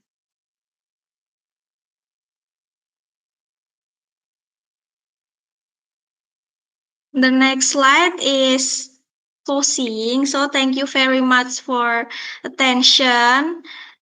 As I conclude, I want to emphasize bahwa visual art in education creating holistic learners who think, express, and collaborate effectively. Okay, thank you. Yeah, thank you so much, Sonia. That was interesting. That for me, the benefit is that increasing so holistic in educations. But first of all, I want to ask to Mr. Bill Allen. Are you ready for the next presentation, Mr. Bill?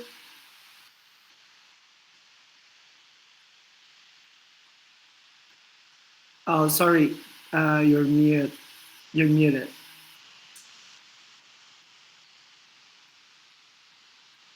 Yeah. I'm sorry. The problem is I cannot log on to the UKSW website. So we can maybe try this. If you put my slides up, I sent Ibu Johanna the slides yesterday, and I will talk through the slides from my phone. Is that okay? Yeah, it's okay. Will that work? Yeah, that's work. Okay, I will ask to the committee first that the presentations are ready for present, so Mr. Bill can present with a phone while the presentation was held by the committee. How about Miss Hill? The presentation from Mr. Bill already sent it? Yes. You, Linda, already have it. Oh no, Yes. all of 22 have already have it. Okay. So maybe, Okay. okay, Caroline. Yep. Yes. Okay. Thank you, Alia, for Yep. your presentation. Ya, Yep. Miss. Thank you juga. Yeah. Mr. Will Allen, the time is yours, so you can present for the assessment in era of generative AI. Okay, can you turn it to slideshow? Can you click the button on the top that says slideshow?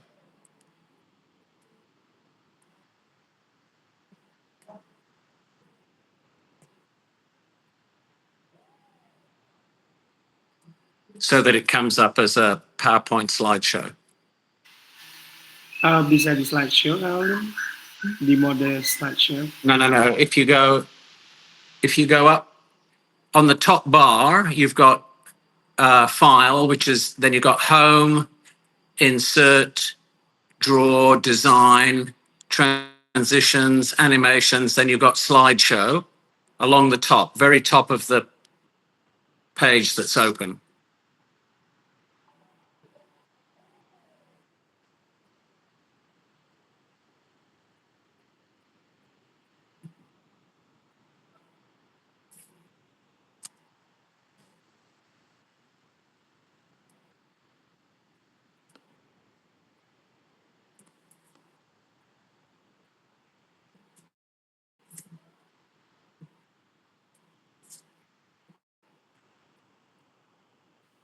That's it? No? No. You see at the very top, it says UKSW BIPE presentation. And then underneath that, there is a button that says slideshow. Maybe you can share all of your screen first, Caroline, because maybe the setting is for the presentation is different with the what you see Okay. in All your right. Well, laptop and we'll not just. on the.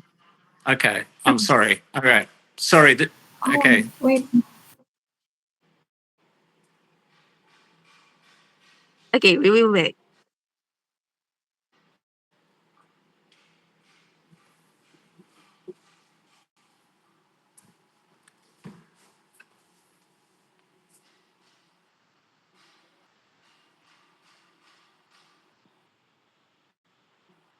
Is it working?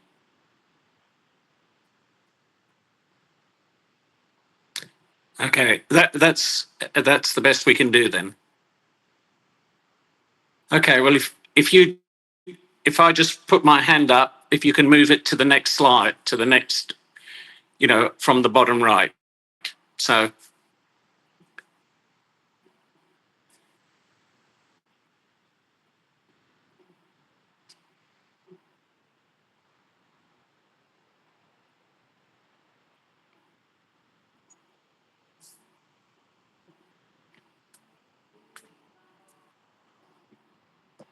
Okay, can you all see that? I have tried to put I will speak in Bahasa Inggris, but I have the slides also have Bahasa Indonesian as well. So I hope that you can follow this. I guess I will take a different approach to Professor Donaldson. While I will talk about universities a little bit, but what I am going to say applies to all levels of education. And I'm very conscious that most of you are primary school teachers. Are you hearing me okay? Can you hear me? Yes. Oh, great. Okay. And so I will I will be talking mainly about assessment and how Gen AI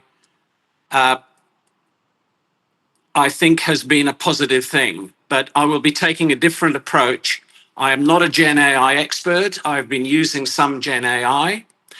What I think I liked, the comment that Professor Donaldson said that was most instructive to me was that Gen AI is a thinking partner.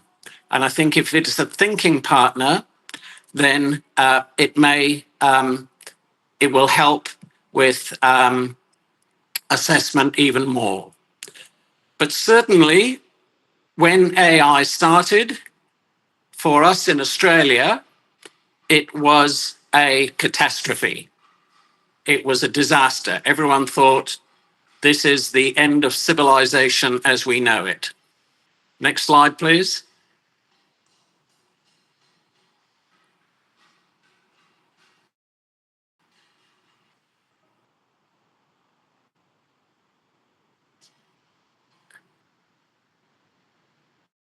Next slide. No, one back. Yeah. So this was the headline. This is the ABC News in Australia. All right. And this was common in all media, all social media. Next slide, please.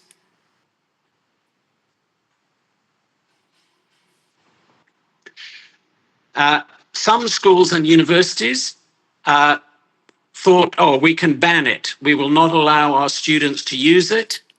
The education department in my state of Western Australia said no student or teacher is to use AI. The picture on the right is of an English king telling the waves to go back. And it was almost like the universities and the schools were doing that. Next slide, please.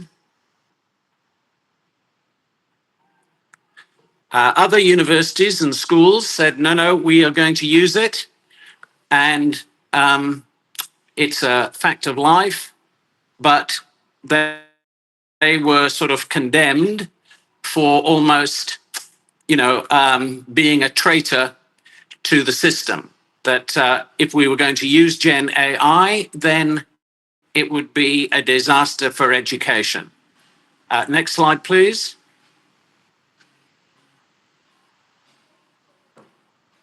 So what I'm going to say in this paper is that I think that Gen AI has been very disruptive with regard to assessment.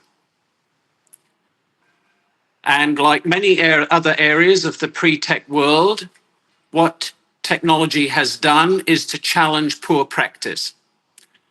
And I will say that in assessment, practice has been very poor. At university, at schools, and we need to, and I think what Gen AI is doing is saying you have to change. But I am optimistic about its impacts because it will take us back to the first principles of assessment. Next slide, please.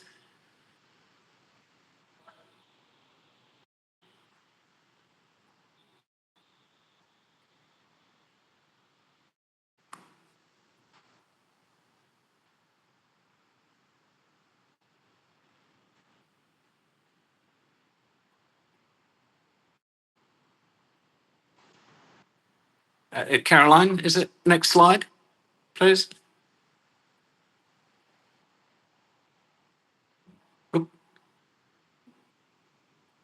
Okay, that's the next one now, please.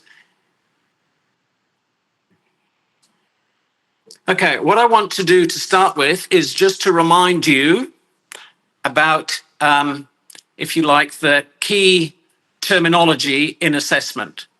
These may be something you studied at university.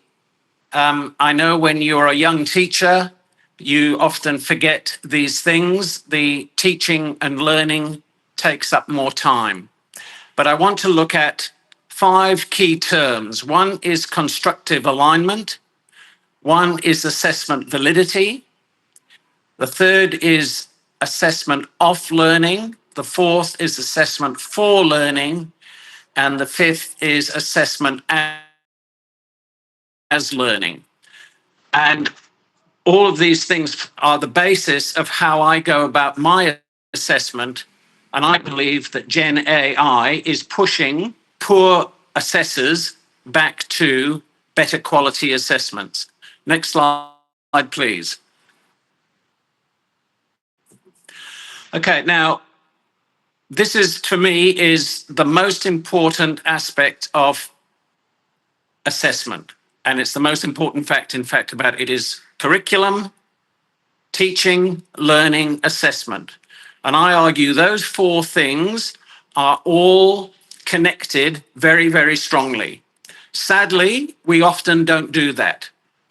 But for me, constructive alignment, or PK, all right, exists when your learning outcomes in whether you're teaching primary school mathematics or primary school social studies or whatever, are exactly match the assessment. And the teaching and the learning are equally matched. So in other words, they are perfectly aligned. The intended learning outcomes, and outcomes now are going to be very important in your curriculum at ECA. Okay, the assessment, which I suggest when I've been doing PD on professional development on the curriculum, for me, the assessment comes second. What are the learning outcomes? And then what is the assessment to test those learning outcomes? We've lost the slide altogether now. And for me, this is the most important thing. Next slide, please. Okay, and so this is just a diagram of that. All right, so learning outcomes, assessment activities, teaching and learning, okay, are all very carefully and very precisely connected.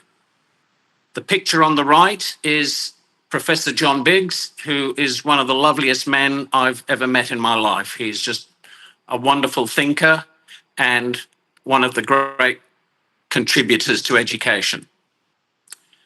Okay, next slide, please.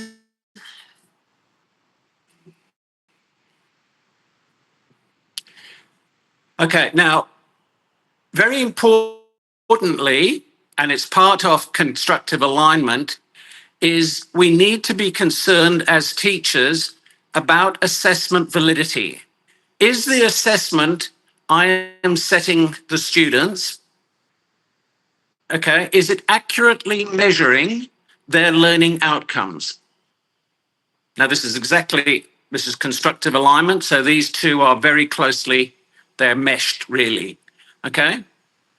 Does my assessment item exactly measure or accurately measure the learning outcomes of the student? And if you can't answer that, then there is a fault with your assessment. Next slide, please. All right, now we need to differentiate between three different types of assessment. And I think Gen I is really going to help us with this. The first one is summative assessment. Okay, and we seem to have lost the text. What's happened here? We got it working. Fantastic. Great. Okay, so these are assessments of learning, okay, off learning. In other words, it is conducted at the end of the teaching period. You have been teaching the students for a time on the history of Salatiga, and now you are going to assess them, okay? These assessments should always be formal, okay? The students know that it is happening. The students know what is in the assessment. The students have the assessment criteria. It is equitable so that all students have a fair go. Not everyone's going to get 100%, but everybody has a chance to pass, okay? Those are the most important things about summative assessment. If a student fails, why? You have to ask yourself. Next, please. First click. Now, the second one then is what we call formative assessment. And this is something that has been very forgotten. I'm sure you were taught it at university. Formative assessment or assessment for learning. And formative assessment is part of your teaching. While you are teaching, you are constantly assessing your students formatively. Can be just quick questions in class. What was it we've just looked at? What was that? What did that mean? You may conduct a formative assessment at the end. Tell me 3 of the most important things we covered in this class. Or we run a little quiz. Or we practice parts of an upcoming assessment if they're going to do some writing or something. What is the introduction? Pretend you practice doing an introduction, not the set introduction that you're going to set them, but some other one. Next slide, please. All right, and click, click.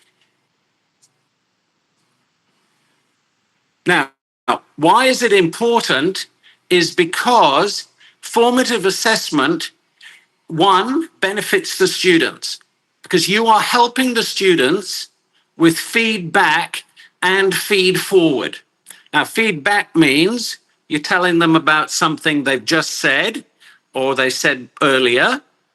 But feed forward is when you give them advice about using this new knowledge to help them with the assignment that's coming up or the assessment. So remember, now when you do the assessment, you need to remember to do this and this and this. That is feed forward. It's coming later. Feedback. Now, when you said that, you weren't quite right. You misunderstood that. Let me explain that to you again. So that's the difference between feedback and feed forward. But most importantly, equally importantly, formative assessment tells the teacher what the students know. They don't understand this. They haven't got it. Or some of them have and some of them haven't. I need to go back to those students that didn't understand it and go through it with them again. So formative assessment is really, really important. To me, it's the crux of teaching. If you're teaching and not using formative assessment, you're not teaching very well. Next slide, please. And then this is something you might not have heard of, but I do it a lot with my students, and it's called assessment as learning.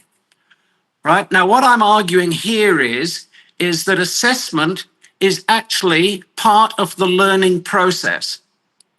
As you do an assessment, as you practice for assessment, as you prepare for an assessment, you are actually learning. You're learning about yourself. I don't know if you came across it when you were studying or coming across it now, but one of the most important things for students is metacognition, that they understand how they learn. And our assessments can help them do that. All right? Also, very importantly, do you know what is the second most important thing that students can do to help their achievement? It's called self-report grades. And what that means is that the students can write down at the end of their assessment what their score or what their grade is going to be. If a student can do that, they are reaching the highest level of achievement. I always ask my students at university to tell me what score they were going to get. The first time, they didn't do it so well. Second time, third time, they were spot on. Next slide, please. Now, this one we're going to have to... Okay, now, hang on, Caroline. You're going to have to press this... okay, stop. Yep. Once at a time. Press... Okay. Now, to bring this all together, I believe that this is what teaching learning and assessment is all about. So the first thing we need before we start teaching something, whether it's Ibu Johanna teaching some elementary algebra, or the lady before talking about her art, we need to know where the students are right now. What do they know? What do they not know? And so your first formative assessment is called a diagnostic assessment. Where are the students right now? Next button, please. Now, the next question we ask in our planning is where do we want the students to be? To do that, we need to have our intended learning outcomes. What do we want the students to be able to do? To know, to write, to practice, to evaluate, to judge, to compare, to contrast. We want the students to be able to do something. All right? And we write those down in a way that the students can understand in a rubric or success criteria. So those two documents are exactly the same, intended learning outcomes and the rubric. Next one, please, Caroline. Then we plan our summative assessment. What assessment are we going to give the students so that we can be sure they have met the intended learning outcomes? And the summative assessment must also reflect the success criteria. Next button, please, Caroline. Now we start the teaching. Okay? And we are teaching them towards that goal, the intended learning outcomes. And while we are teaching them, next button, please, Caroline, we are conducting formative assessment. We are constantly checking for their understanding. Have they got it right? Do they understand? Do they know what I'm talking about? Have they got it?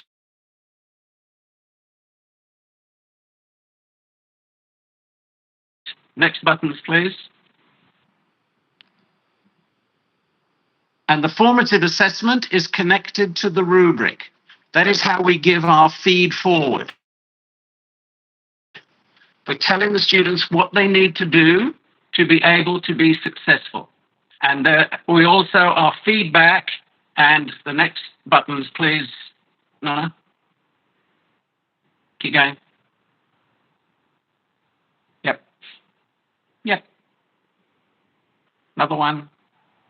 Okay, so through our teaching, we are giving them lots of... No. Okay, thank you, that's it. And this was something as well. We scaffold their learning through the zone of proximal development. This is part of the thing. But this is what I developed in my teaching, and it's in our book. Okay, Riedman, Allen, and Reinertsen, 2021, page 87. Next time I'm in Salatiga, I will put a copy of our book in the university library. But that, to me, is what teaching, learning, assessment is all about. Now, I think that a lot of teachers forgot that, and they are not teaching to that. They are teaching and they are assessing, but there is no connection between the two. Next slide, please, Caroline.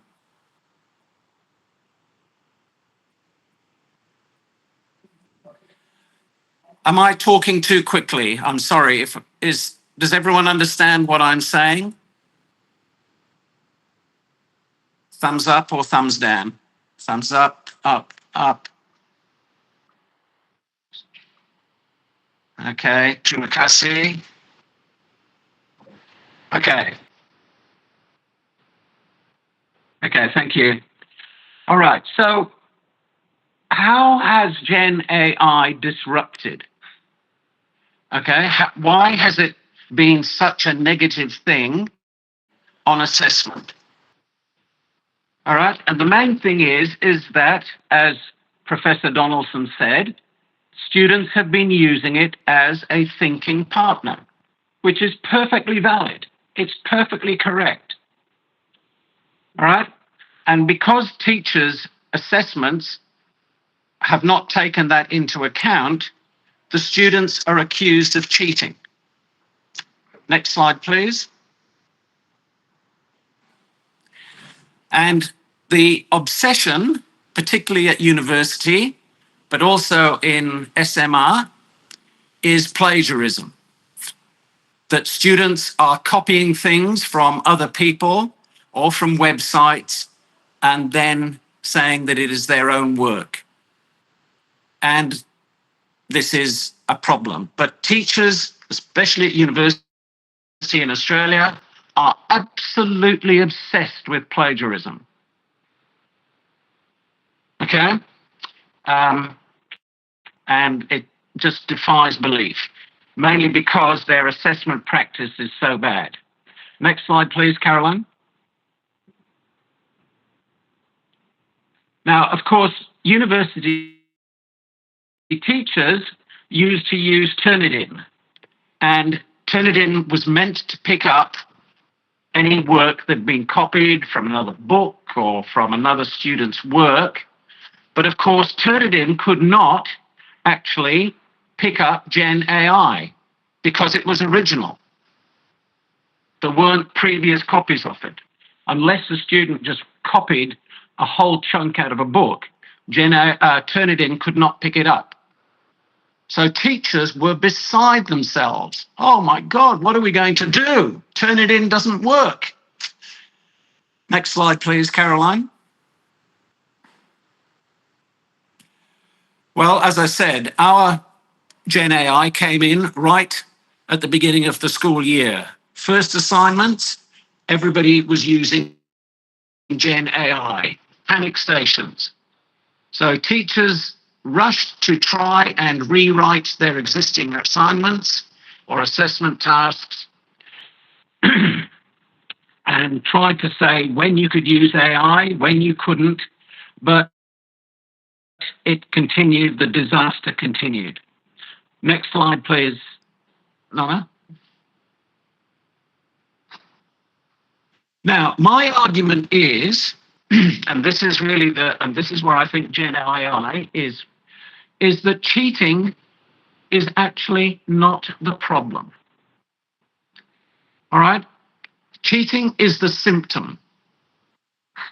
When students are cheating, it's because most of the time they do not understand what they are required to do. They have been given an assessment. They cannot see how it connects to the teaching and learning. It is not constructively aligned. They get no help from the teacher. They get no help from the lecturer.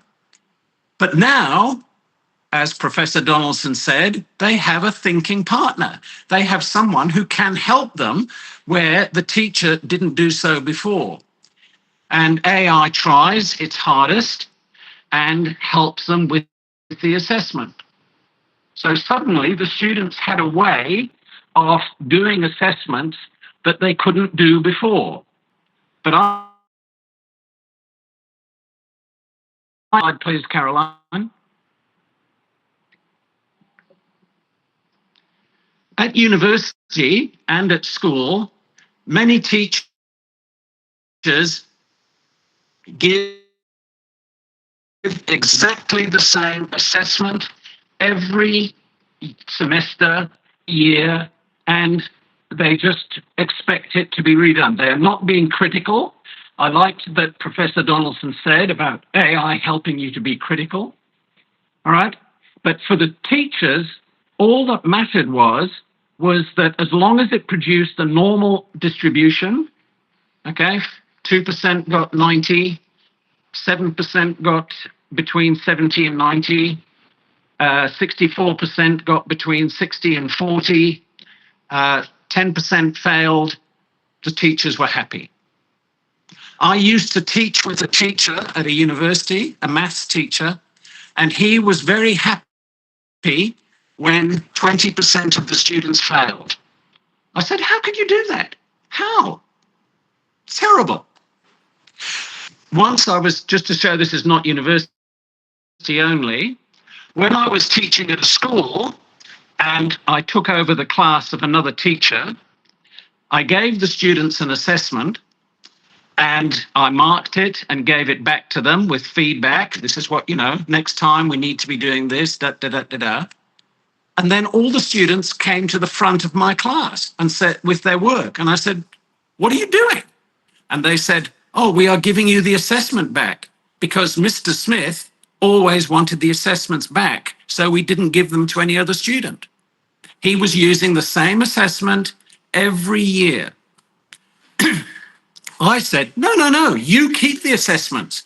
You need those assessments because that is what you are going to have to use later to revise, to prepare for your exams. Okay? Bad practice. Next slide, please, Caroline.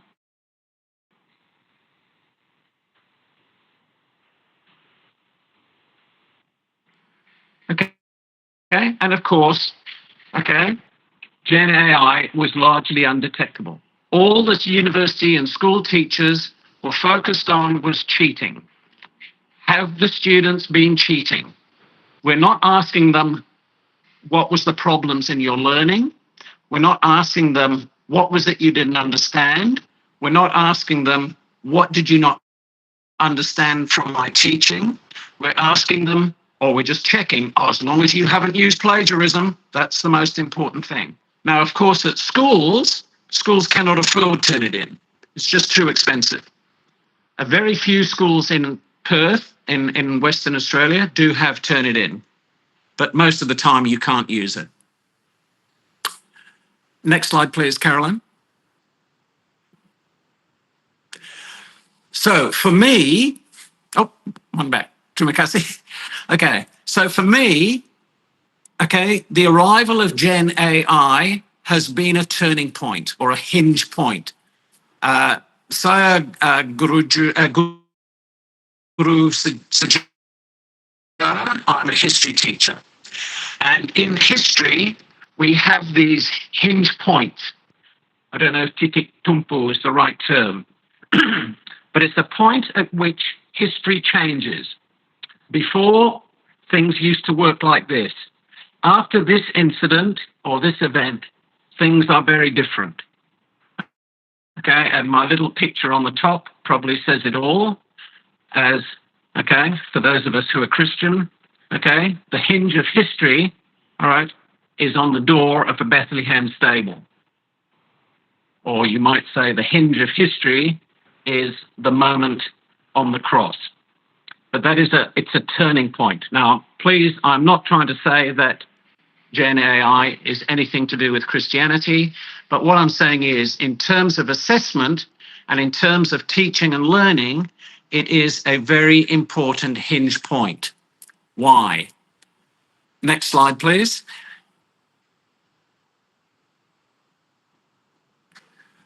Okay, thanks. So what I'm saying is, and this is my first thesis really, is that Gen AI has been a huge disruption.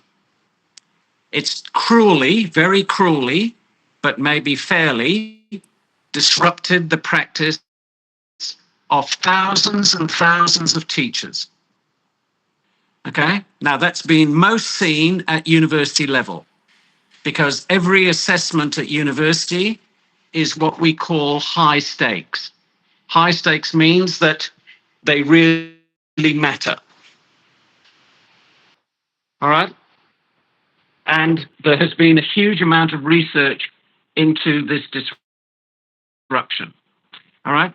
So Gen AI has really made, as I say, thousands of teachers question their assessment practice. Next slide, please, Caroline.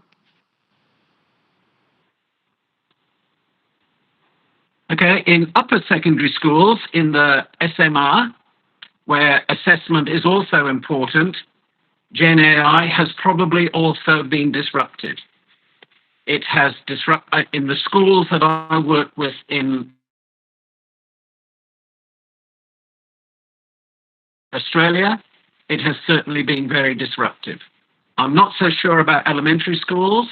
I don't go into many, but I would like to hear your feedback, okay, because I'm sure that there is inappropriate use.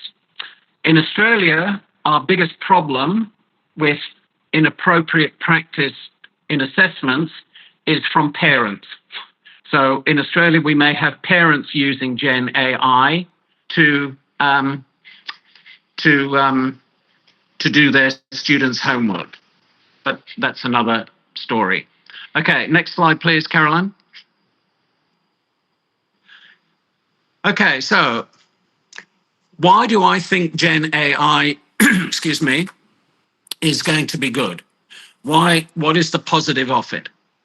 Okay, so I think like any disruption, okay, it makes people go back. What were we all about? In Perth, when Uber came in, it's like your Gojek, you're like your Grab, but it's, Ubers replaced taxis. And Ubers were very clean. The drivers provided a bottle of water for you to drink while you were sitting in their car as they took you to the airport or took you to the city. And now, before, taxis were often filthy, the taxi drivers were rude, they thought they were doing you a service. And so Uber changed the practice of taxis. Similarly, now I think Gen AI is changing the practice of assessments. And we need to look at how we improve our assessments. Next slide, please, Caroline. Am I going all right for time? I've only got about 8 minutes, probably. No, sir. You may have Well, okay. 20 minutes left. Yeah, 20 minutes. Okay. Thank you, Pat Woody. Okay. Yeah. Okay, so first of all, obviously, students must recognize that Gen AI is here to stay. And students are going to use it as a thinking partner. It is very fair, and as Donaldson said, it is entirely appropriate. And actually, it's the same as going to a library. But now, instead of just going to the library in Satchawachana, or going to the library in Ui or Gajah Mada, you can now go to almost every library in the world. So, okay, to do research, as Pat Donaldson said, Pat Jonan said, we should be using Gen AI. Next slide, please.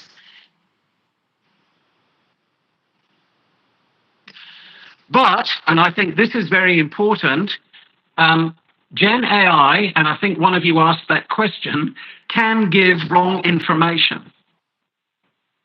Okay, Gen AI is not always correct.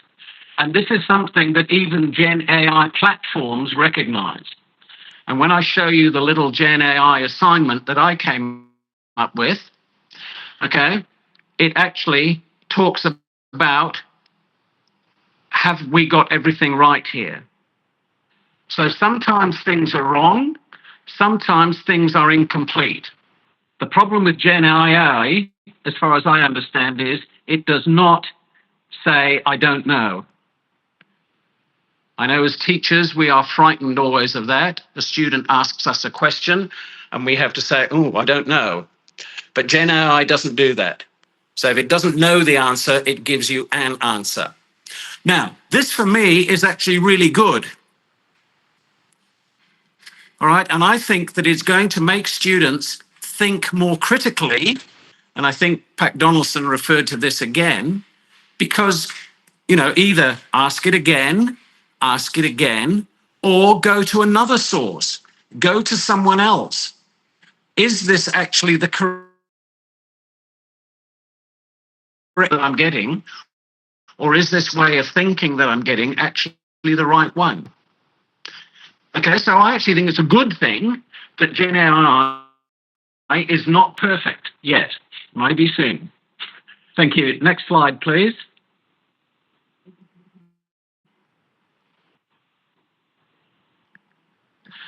Now, for me, the most important thing is that we go back to using formative assessment, assessment for learning. All right, and that it becomes, as I showed you in that diagram, it becomes the core part or a core part of our teaching and learning. All right, because formative assessment, one, helps the students. It helps them with knowing what they are having to do with what they know so far. It helps them to know about the assessment. And it also helps the teacher to know what the students know, what they are doing. All right? And as I said to you, for me, that is why students used Gen AI to cheat, because they didn't understand what was required. And the teachers did not know that the student, the most important outcome of Gen AI will be that we start to use formative assessment again. Constructive alignment, formative assessment, these are going to be the most important things. Next one, please, Caroline.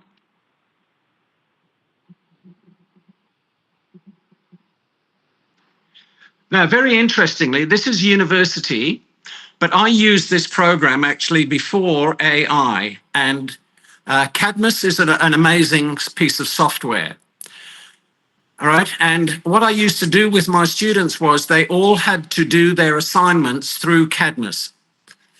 So what it does is I have to put up, and you can see if you look in there, I have to put up the intended learning outcomes. I have to put up the rubric. I have to match them. The students can talk about it. They can say, oh, Bill, that criteria there does not match the intended learning outcomes. Okay, tell me how to do it better. Then I can give them instructions, okay, like checklist there, you can see on how to write an essay. I can help them with advice beforehand. But most importantly, each week they can start doing a bit of the assignment and I can give them feedback. And we used to do this a lot.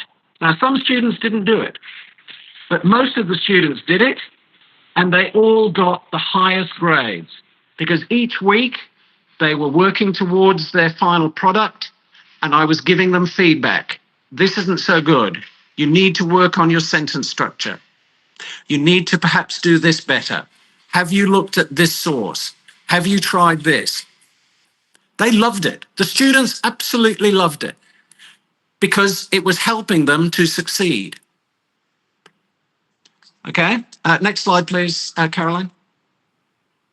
Okay, so Cadmus allows teachers to apply all the principles of good assessment practice, clear intended learning outcomes, clear rubric, formative assessment, and assessment as learning. The students were learning, as they were using this, on how to do assessments carefully, how to plan, how to go about assessments, not writing their assessments the night before they were meant to hand it in. Next slide, please, Nana.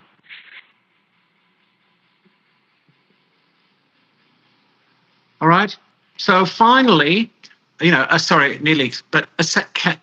actually develops metacognition.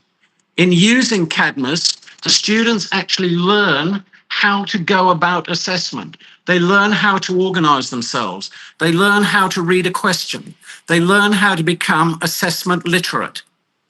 And I'm working with a Vietnamese PhD student at the moment, and she is looking at how students use, her EFL students in Vietnam are using Gen AI, and they use it for self-assessment.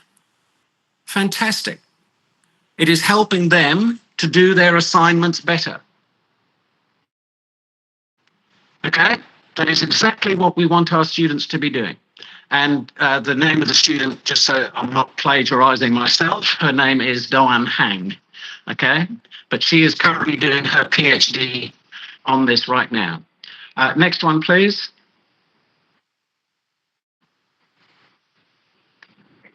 Okay, now just as a little bit of fun, I asked Microsoft Copilot when I had my internet working to create an assessment for an imaginary year 3 class in a SD in Kota Salatiga. Okay? And actually, I was pleasantly surprised because in this assessment, it actually follows some of the principles that I'm talking about. Now, it's not complete. As Pat Donaldson said, it's a thinking partner, but it actually helped me to think about an assessment. And it also, I liked a lot of the things that were in it, but I would have to improve it. Next slide, please, Caroline. Okay, so here's the assessment. Okay. Okay, so it's looking at the discovering the history of Salatiga. Okay, and they've got 1 week to do it. Okay, and they've got learning objectives. Okay, which I like, but not learning outcomes. All right, and then it gives some instructions. Choose a local history topic. It then shows them how to ask Gen AI for help. Okay, with your teacher or parent, use a Gen AI tool to ask, tell me about your topic. Okay, so it's giving them the prompts. Next slide, please, Caroline. All right. Now, then I quite like this. You see, it's saying fact check and discuss. It's saying that it might not be correct. Check if AI's answer is correct. I would change that to say, or could you improve AI's answer? Could you actually improve it? Maybe you need to go and visit the site. Maybe you need to do this. So it would be more than just the teacher, but I like the idea that it is getting the students to be critical. Okay? Talk about what surprised you or what you learnt, getting them to be critical again. Okay? Draw and describe, and then reflect. Reflect. Fantastic.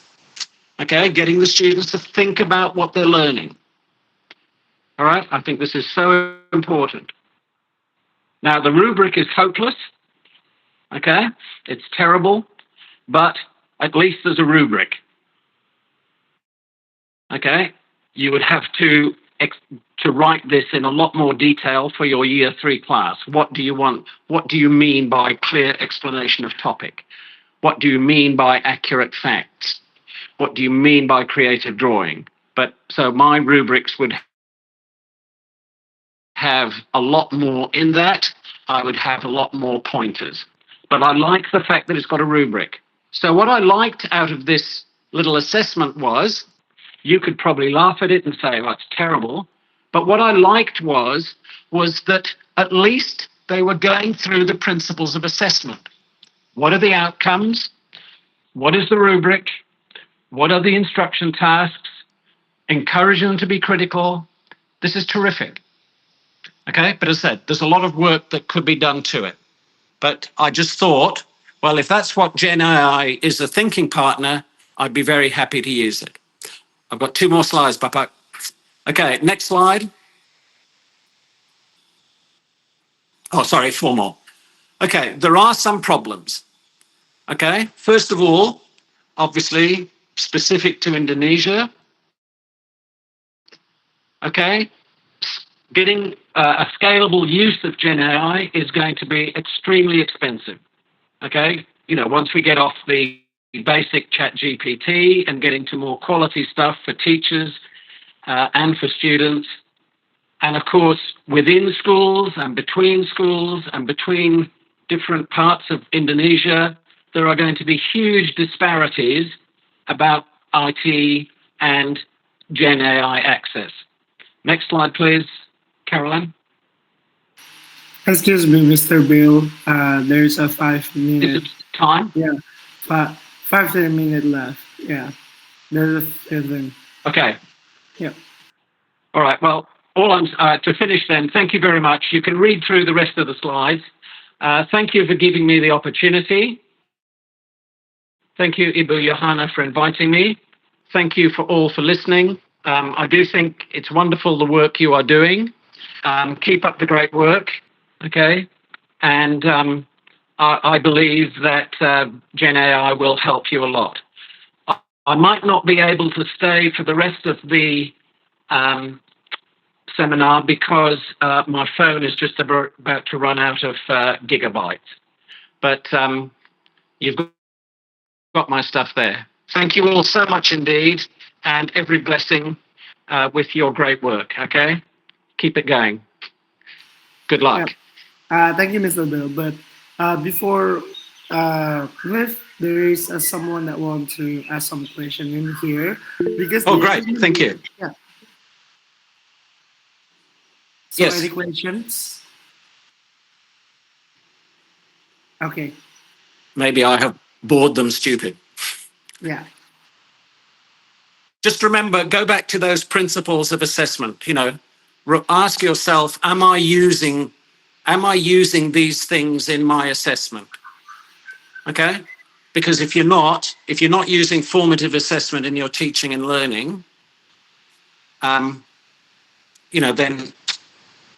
you're not being the best teacher you can be. I know you are. You're great teachers, but we can always be trying to improve on what we do.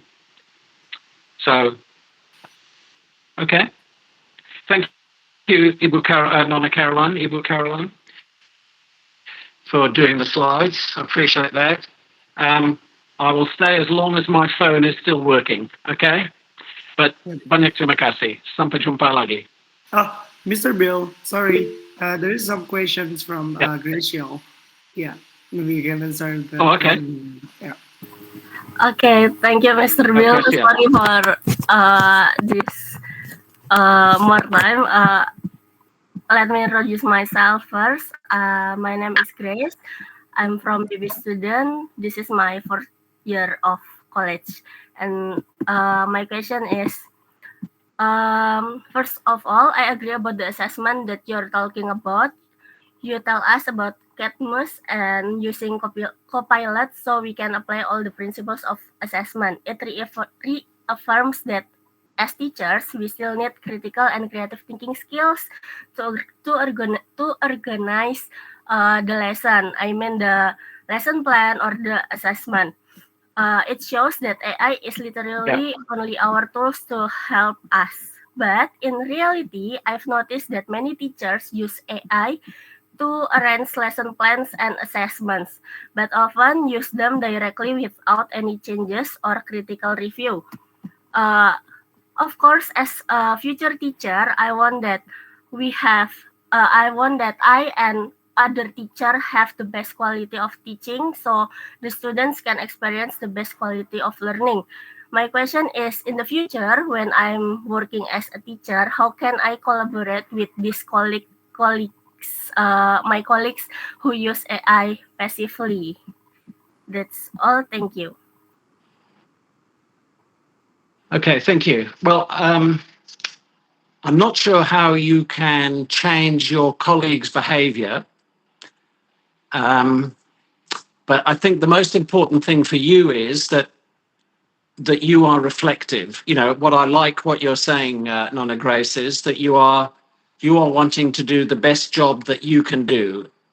And when you are teaching your students, that is the best that you can do. You can only help to teach, the very best you can for the students that are in front of you. Yes, you are going to find colleagues that are not reflective. You are going to find colleagues that just almost cheat by using AI as well.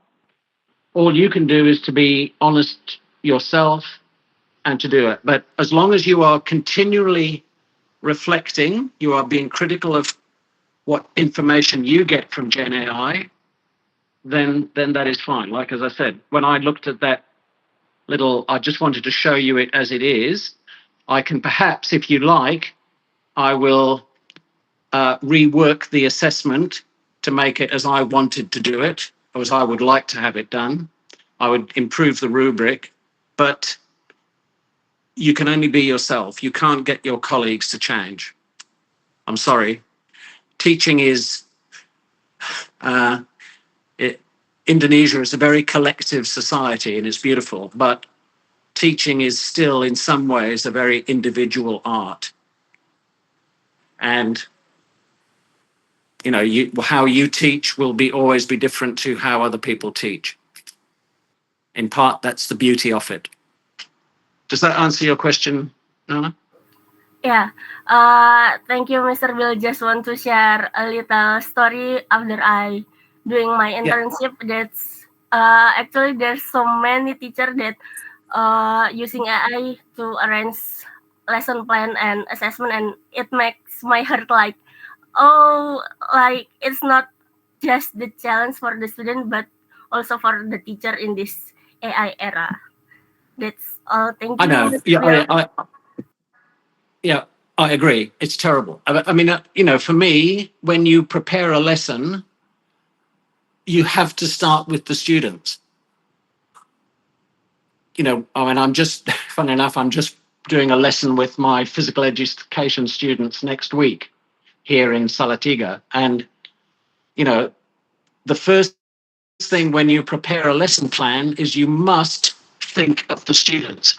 I used to say to my student teachers, imagine the class sitting in front of you. I've got Ibu Grace, I've got Ibu Johanna, I've got Pak Budi, I've got Nona Caroline, and so on. Right, what do they need? How do I make this lesson the best for them? AI will not do that because AI does not know your students. You have to teach to your students. So, Grace, you are going to be a very fine teacher. Well done. I love your attitude. Well done. I'm sure Ibu Johanna is very proud of you. Good stuff. Any other questions? Yep. Probably that's it, Mr. Bill. So everybody will be a better teacher in the future, and then use AI for the partner to assess and arrange the student. So before we start in the next sections, can we take a picture for documentation so everybody can open the Okay. cam? So yeah, we will to screen share. Please anyone open the cam? Yeah. Okay. We'll wait for a second.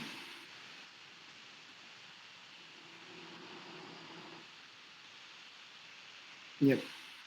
Okay, I'll be counting by three. 1, 2, 3.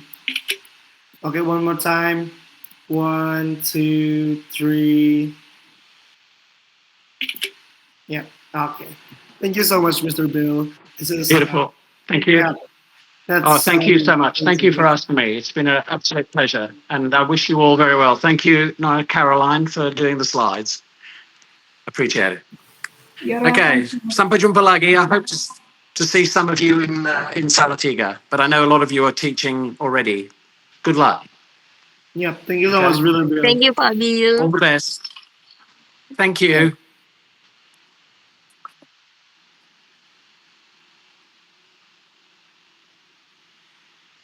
Okay.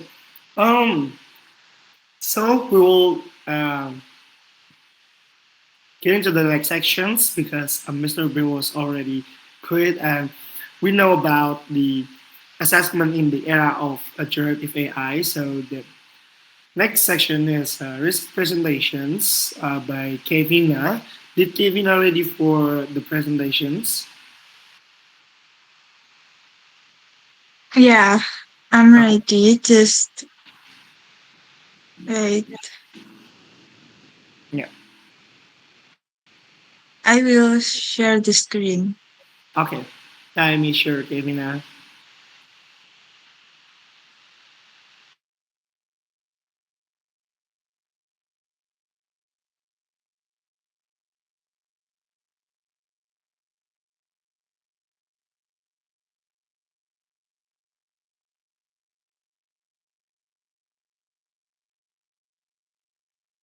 Are you already see my screen?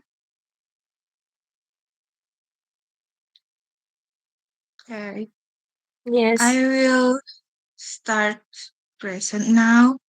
So let me introduce myself.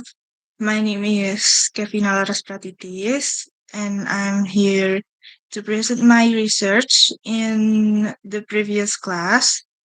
My research is about scoring and grading. So the title of my paper is Beyond Numbers: Children's Perceptions of Scores as Motivators of Deterrence in Education.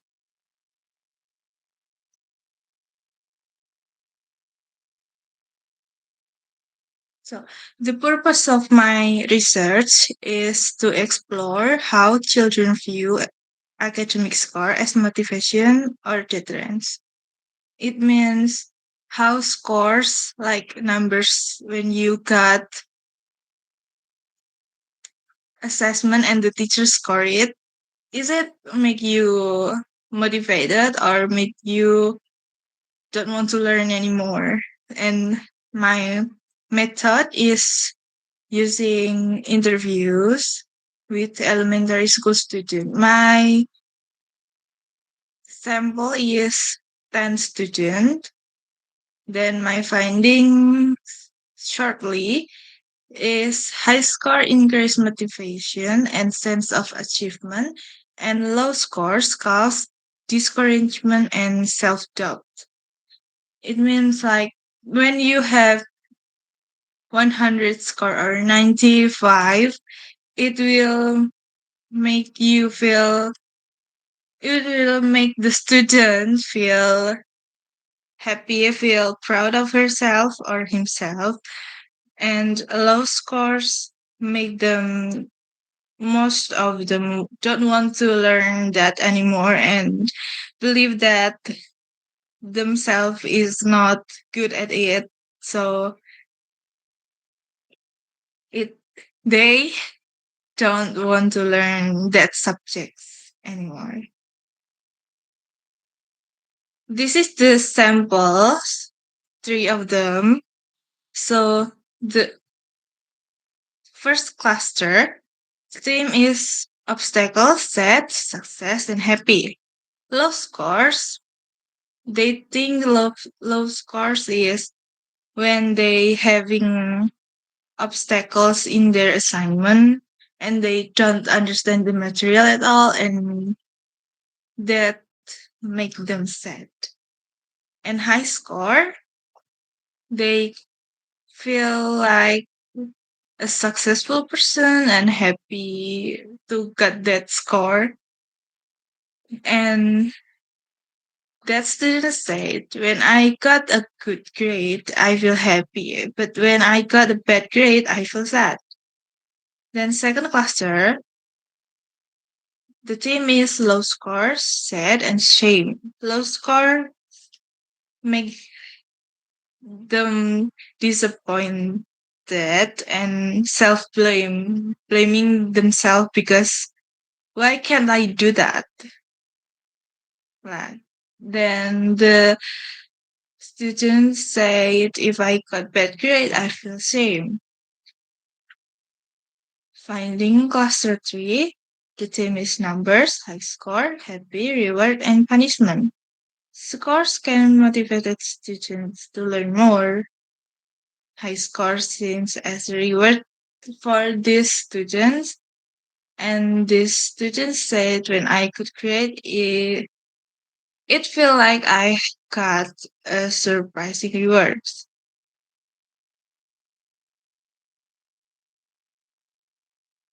So the implication of this issue is the teachers should give constructive growth focused feedback.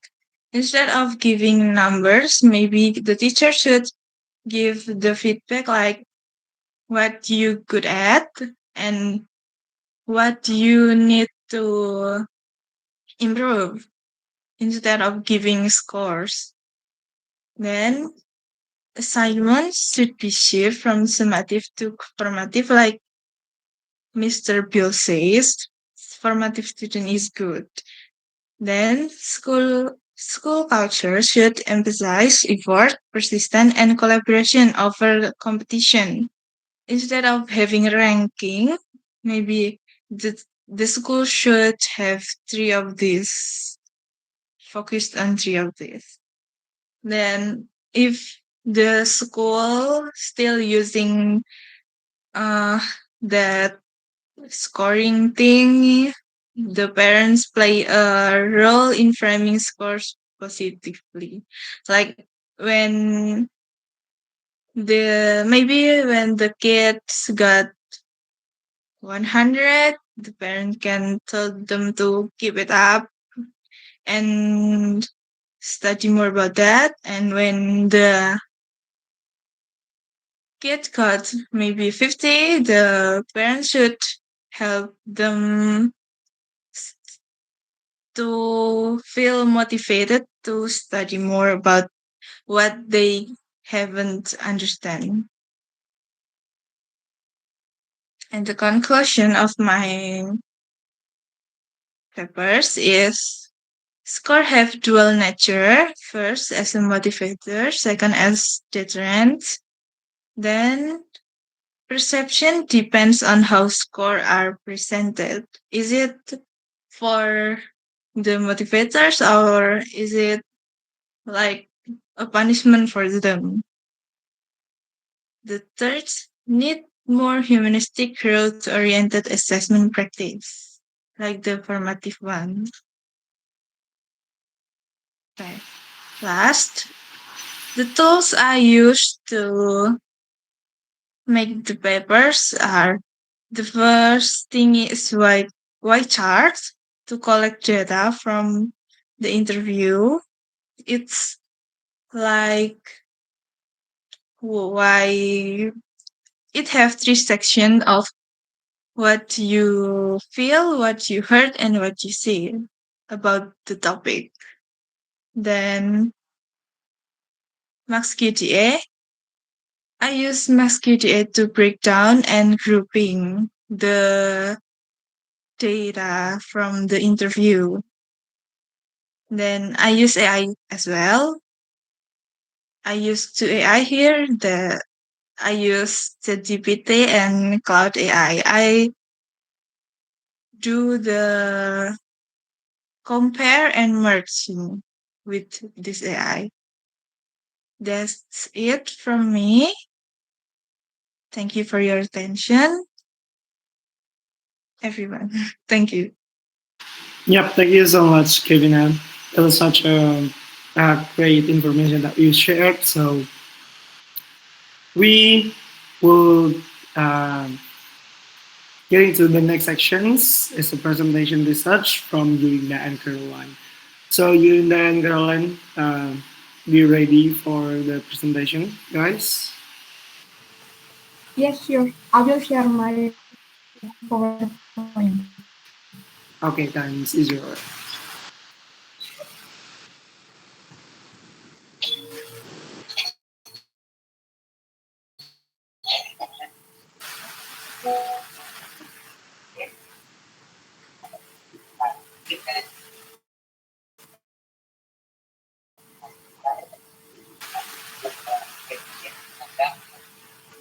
Can you see the PowerPoint, everybody?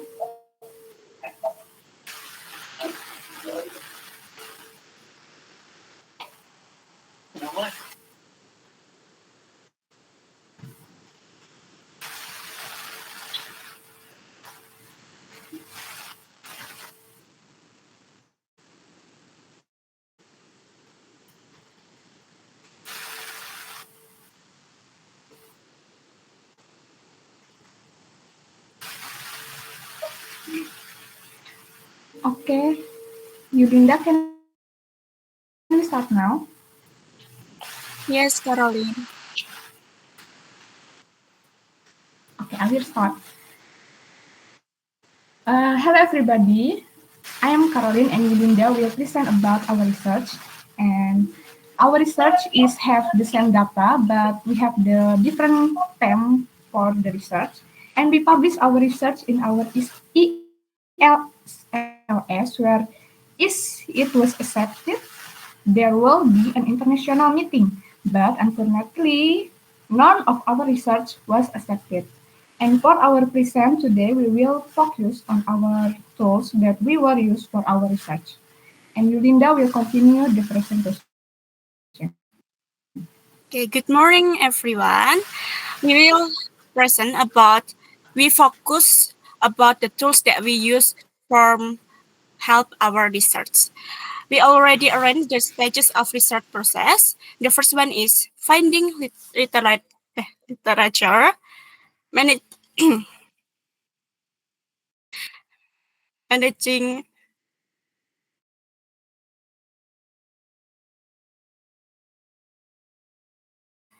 managing references, collecting data, and analyze data, and the last one is publishing.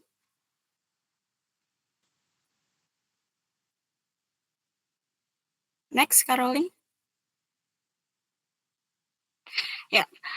For the finding literature, we use two common websites that we use to help our research. The first one is the famous website from Google Scholar. This is website that Google provide to search some literature. I really like use Google Scholar because when we cite the references, it's so easy. And the next one is we also use Perplexity AI. Perplexity AI, I prefer use Perplexity AI than Google Scholar because when we add the prompt of from the for the I'm sorry.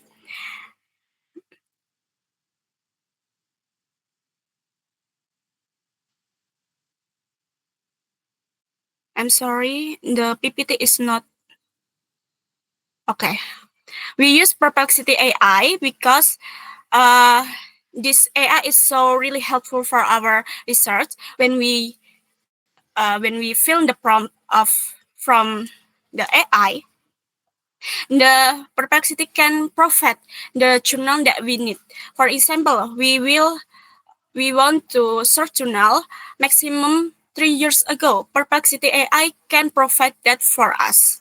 So it's so really helpful, and I prefer use Perplexity AI than Google Scholar.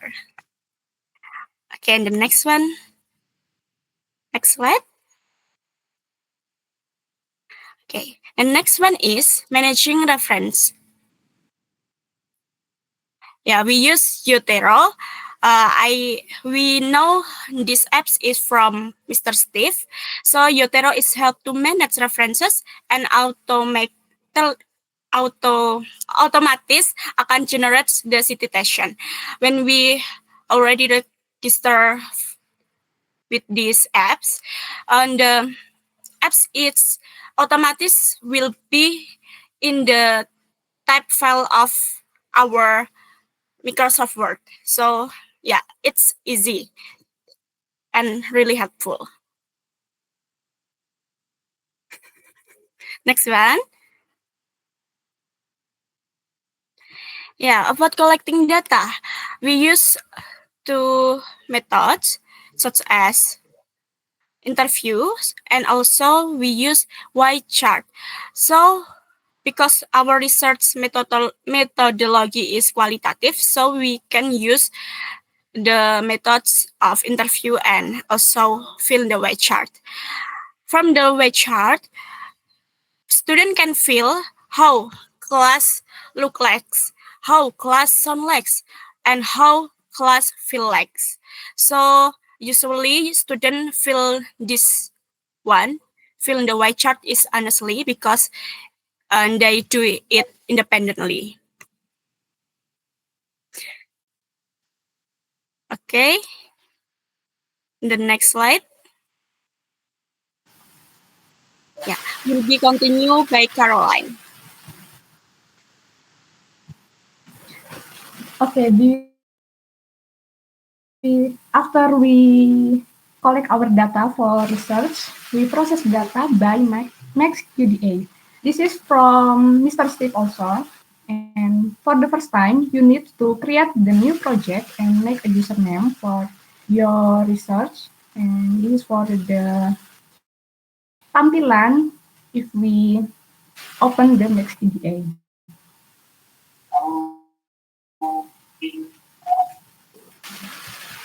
Okay, the next process is import your data. It could be docs or PDF or the picture of anything else and from your devices.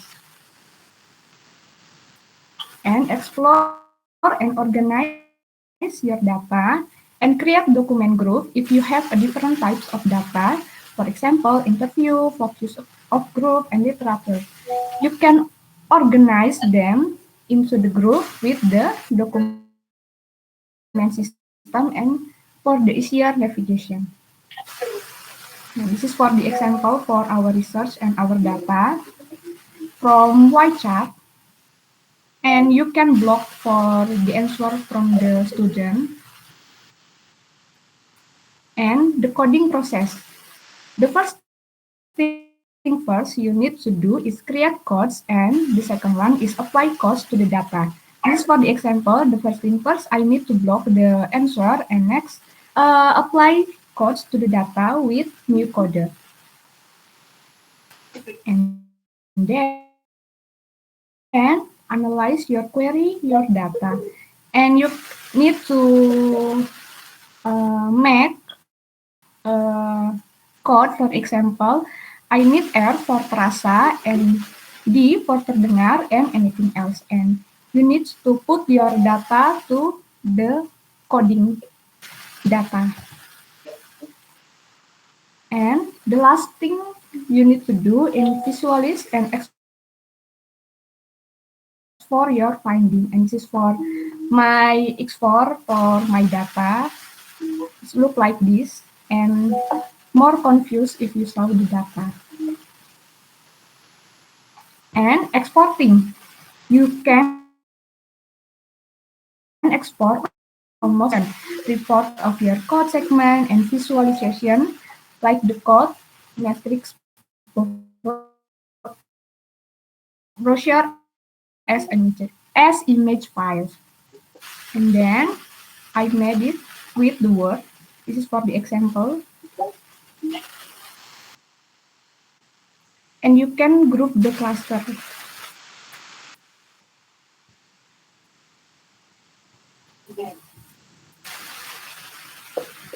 For the last one, maybe Yulinda will explain about the research.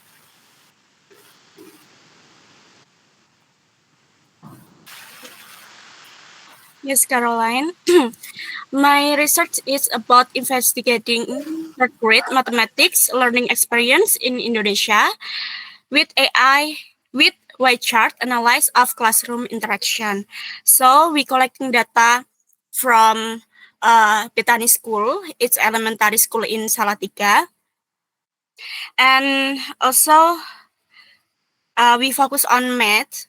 So many students like math because the teacher is polite, because of the some student like the adding or also subtraction, but also some students, most of the student not didn't like of math. So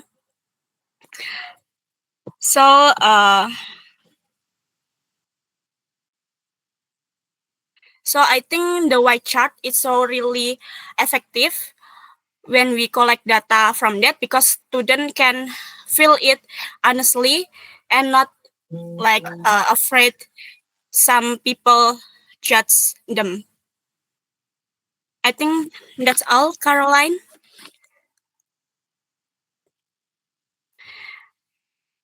Anything else? Maybe I will show about the ESLS project to you. Okay, guys. This is for my research, and The theme of my research is impact of the teaching methods and perception and cognition in the third grade of mathematics. I research that I have been uploaded to ESLS.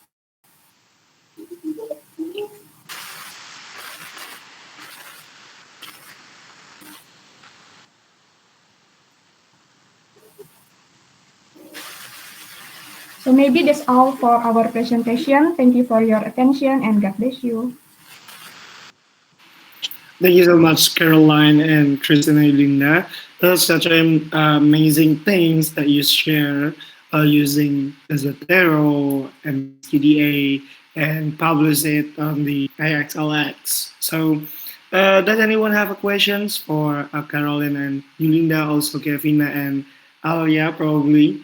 Does anyone have a question in here? I open it for two sections or two questions. If it's not, there is no questions, we will next to the presentations. Does anyone have a questions?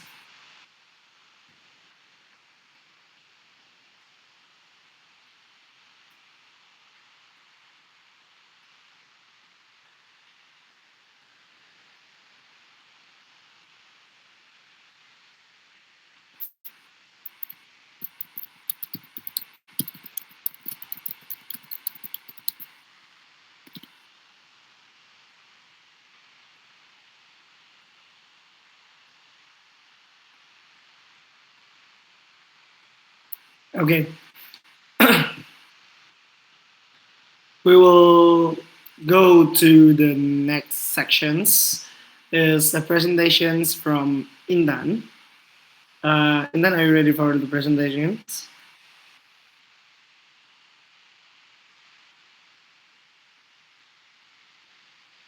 Hello, Indan, can you hear me? Yes, I will prepare it for a while. Okay. Times is yours, Indan.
Wait, guys.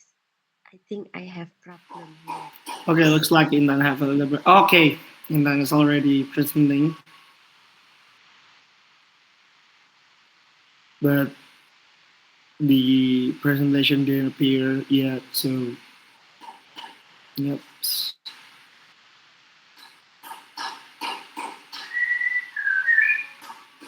Oh yeah, already. Okay, Indan, thanks is yours.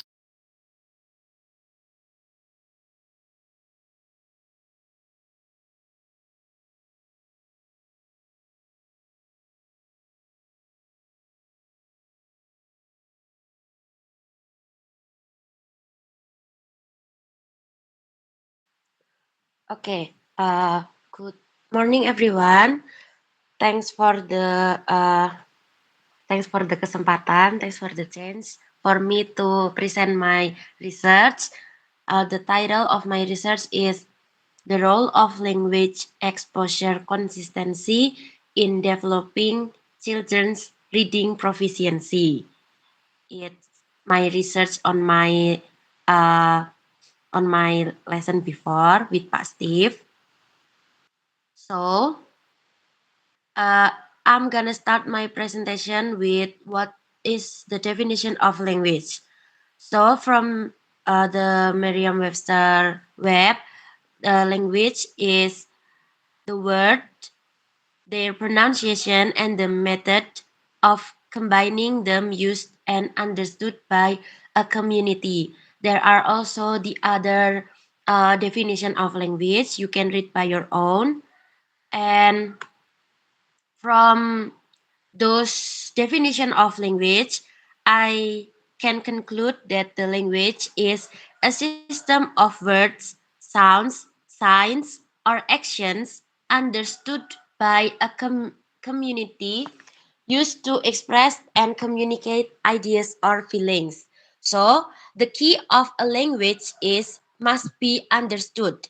No matter what the language is, no matter how the sign are or the sound, as long as it can be understood by a community, it can be a language. And then next, I do my research on multilingualism. So multilingualism is many language that we use in the same time. So multi is more than one, and lingual it came from language. So many language in the same time. Learning multiple languages helps students to improve their foreign language skill, showing better abilities in speaking, listening, reading, and writing when compared to using traditional teaching methods. It's from Almira in 20 and 22. So multilingualism actually is good. It's better than just using one language. But the reality of multilingualism in Indonesia is not that good, because there are some reasons such as inconsistency exposure and use, especially for kids or lower grade. And the second reason is teacher with lack professionalism in multilingual communication. I do this research from three school where I do my internship, and the most research I do it in Ebenezer because it's when it's when the mata kuliahnya Pak Steve, so I do most my research there. But in Lebah Putih and Dancing Bee also have the same reason for reality multilingualism. For example, these are the example of the lack professionalism of multilingualism in Indonesia lah, let's say. In bahasa, when we want to spell a word, uh, when we are kids, we use spelling by the syllable, like baju. For example, we want to spell baju, we say B-A-B-J-U-J, baju. But now, Indonesia want to follow luar negeri to spell using the phonetic. It's spelling per sound of the word. Like when we want to spell baju, we say it baju, like that, not b-a-b-j-u-ju like before. Nah, in English, they also learn how to spell a word using the sound of the alphabet. For example, when they want to spell that, they spell it that. Or when they want to say cup, they spell it cup. Nah, some students, especially for lower grade, find many difficulties to differentiate how to spell between Indonesian spelling and English spelling. It can be happen from the first reason, inconsistency exposure, atau in bahasa we can say it tidak adanya kekonsistenan bahasa. for the school that has bilingual language, they have to differentiate which is English word and bahasa word, so they can spell it using the right spelling. But in reality, some school use that using bilingual is not capable enough to differentiate it, so that the student uh, isn't that good in spelling because uh, they have like too much information how to spell it, so they don't know how to use it. Like it's for the school who use bilingual. What about if they have Mandarin or Javanese language? So they are more confused. And then I do my research in Ebenezer. Ebenezer has four language is Bahasa, English, Javanese, and also Mandarin. The students from first primary class, they cannot read and speak well because they don't know how to write yet. It's one of the reason is because they don't know how they don't know should use English spelling or Indonesian spelling at that time. So it is because inconsistency of language. So I do the interview with them and I write the interview and I use MaxQDA tools to make a code on it. And this is the result. This is the result of my coding. So the highest score is for ketidaksinkronan bahasa or inconsistency of language. So it can be concluded that the reason of ketidaklancaran multilingual is from ketidaksinkronan bahasa. So this is my conclusion for my research. Multilingualism is good for kids, but it has to be learned in consistent ways. The teacher also have to master the communication in multilingual so that the student doesn't confused, especially for the lower grade. That's all for my presentation. Thank you.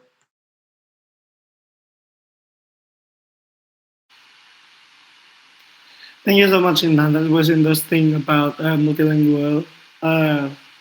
Because nowadays we always talk in multilingual. Most of parents, millennial parents like that. So the next sections is crucial and questionable. Crucial and questionable ready for the next sections. Okay, thank you, Mr. Budi. Let me share screen our PowerPoint.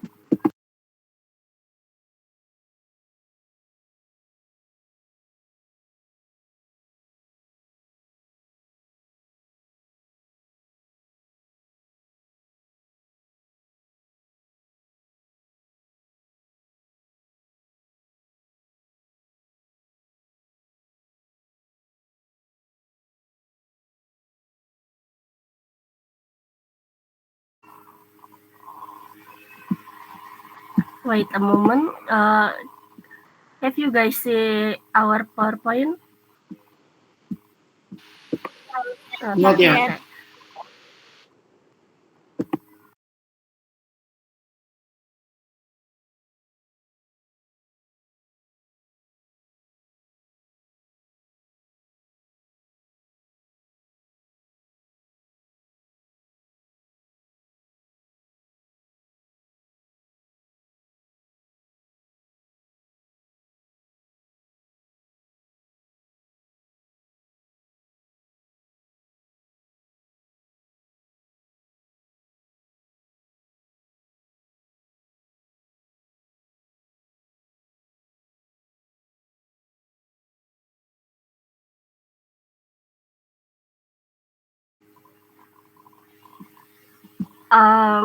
Still not?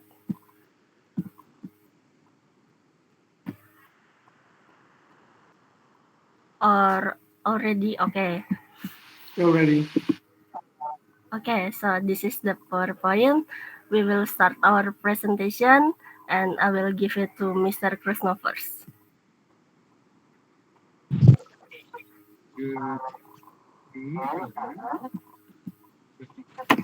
Afternoon, good evening, and good night.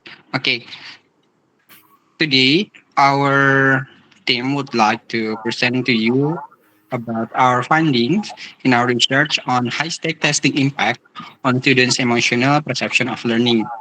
My name is Krishna Mukti Begatmojo, and my partner is Graciel De Natalia. Next.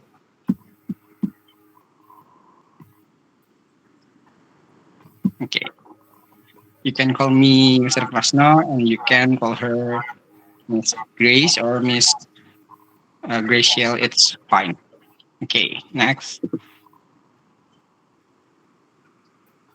Okay, so what we want to give to you guys is that what is the background of our research methodology, our results in our the results with using MathPDA, the conclusion, and how our experience in using the tool that is MathQDA.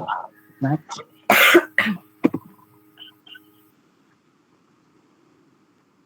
Okay, the first one. So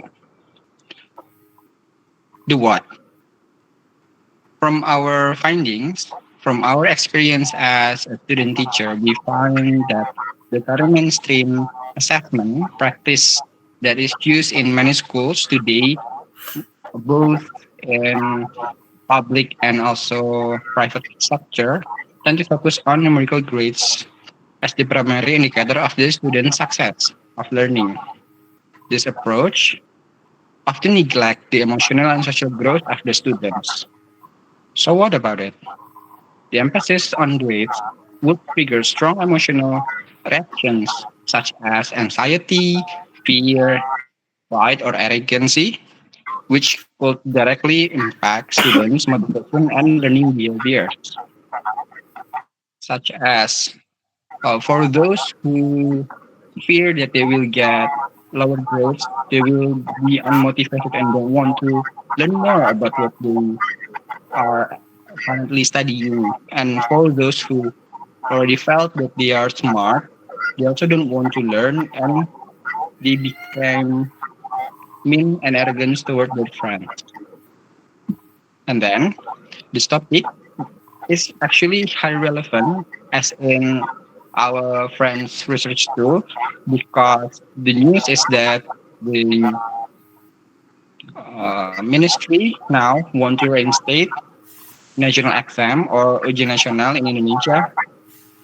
It's a form of high-step testing, and we believe that it will impact our students' learning experiences because it would greatly impacting how the student would learn.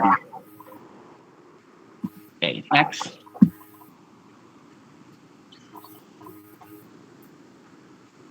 So this is our research methodology, and Miss Grace will explain this to you guys. Okay, thank you, Mr. Krishna. Before I explain about the research methodology, let me change the setting first because I cannot see your face, guys.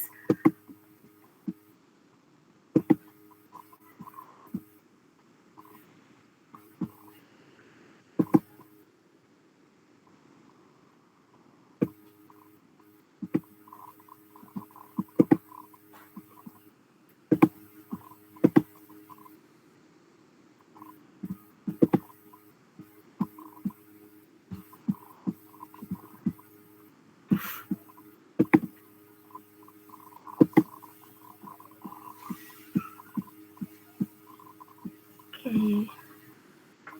Wait a moment. Maybe loading because of the signal.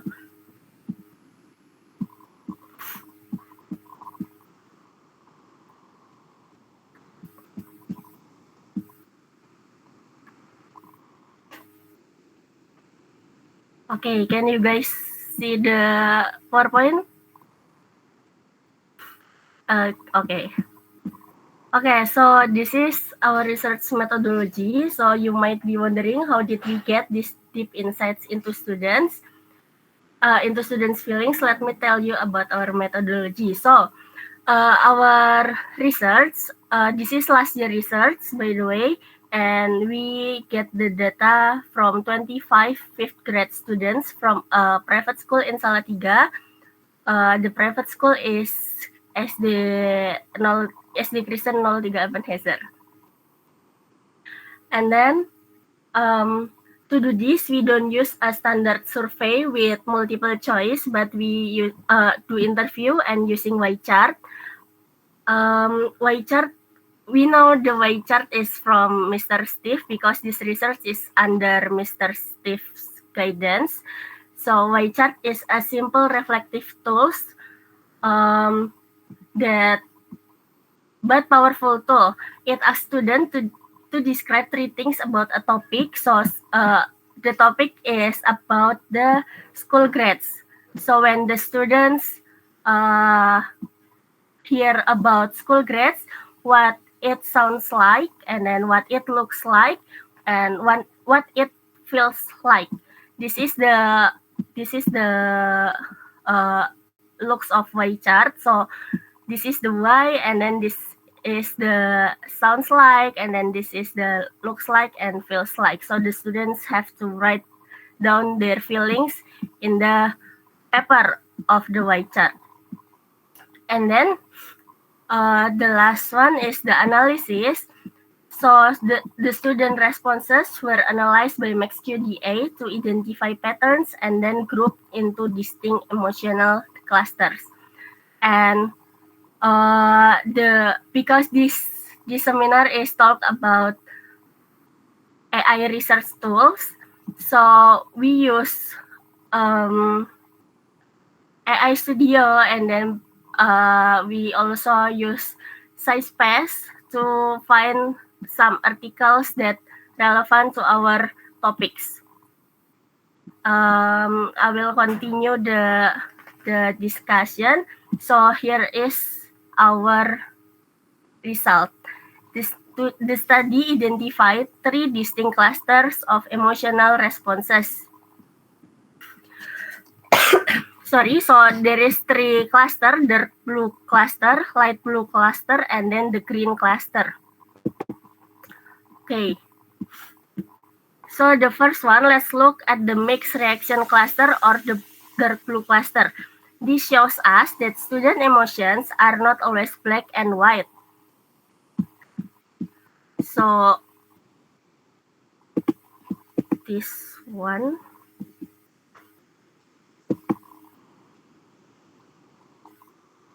Yeah, this dark blue cluster, or maybe you can,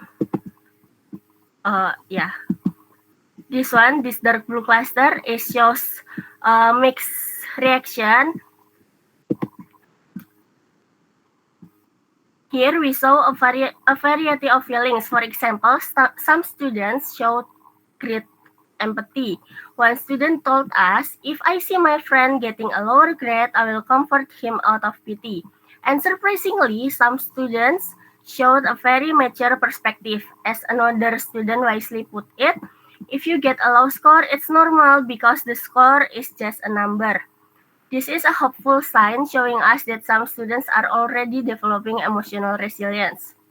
So this dark blue cluster, just several students that think maturely and just have an okay feelings that if getting a lower or greater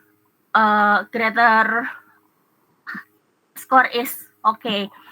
And then the second cluster is this sadness and fear or anxiety cluster. This is show us the big number 141 feelings from the Y chart that shown. This is Wait a moment. This feeling comes up when students get or even jesting about getting a low grade. So when the student jesting when they hear score assessment or exam or you get a low grade, so the students feel anxiety and fear. What are they really afraid of? The biggest fear is disappointing their parents and facing the parents' anger. For example, one student said, and I quote, "If my parents see my low grades, I am afraid because I will be scolded and my cell phone confiscated for 1 week." So yeah, they will get scolded by their parents. And then the next cluster is this one, a happy feelings, happiness and pride cluster.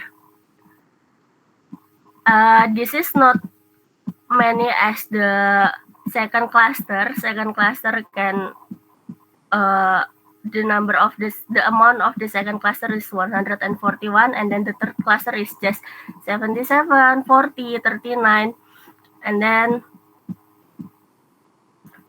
this feeling is of course when the student get the high grades. But what's really interesting is why they feel proud. For many, it's not about mastering a topic, it's about getting approval from their family. So they got some praise from their parents. But this can also lead to unhealthy competition. As one student said, if you look at your friends, and then they get low scores, I feel proud because I can be higher than them. This shows that high grades are often seen as a tool for external validation, not just personal achievement. Okay, so you guys see that this is the triangle. This is the result from the MaxQDA. So when we put some data from our interview and Y chart, and then we can see this in the MaxQDA. Actually, it's not really gak terlalu rapi seperti ini at first, but it still shape the triangle. Mr. Steve at that time told us that we need to make the cluster. So this is the cluster. We found the 3 biggest cluster. Okay, so this one, the finding one.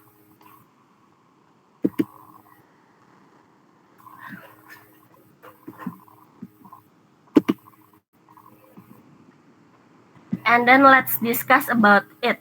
What do these feelings actually tell us about our education system? Wait a moment. So we've seen the emotion, the fear, the pride, and the empathy. But now we need to ask the most important question. This brings us to the discussion. First, our findings clearly show that grades are acting as powerful external motivators. Think of it like a carrot and a stick. A high grade is the carrot, a reward usually prized from the parents. A low grade is a stick, the threat of punishment or disappointment. The problem is when students are only focused on the carrot or the stick, they risk losing their intrinsic motivation. That is the natural curiosity, that genuine love of learning for its own sake. They stop learning because they want to, and start learning because they have to. This leads to our second point. Students become dependent on validation from others. Their academic self-worth gets tied to their parents' approval. They learn to ask, are my parents happy with this grade? Instead of asking, what did I learn from this? Third, and this is a crucial point, let's talk about the negative emotions. Of all the responses we collected, the single most dominant cluster was anxiety and fear. To give you a clear picture, I already showed that 141 individual responses related to this feeling. 141.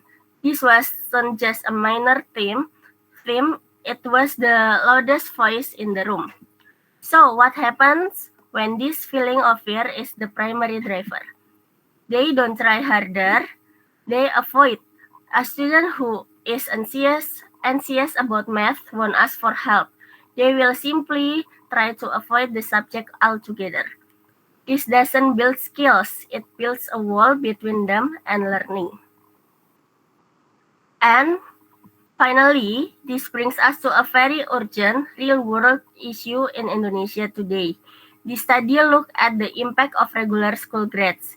If a simple classroom test can generate over 140 expressions of fear and anxiety from just 25 students, imagine the impact of a national high-stake exam. For example, is ujian nasional in the end of the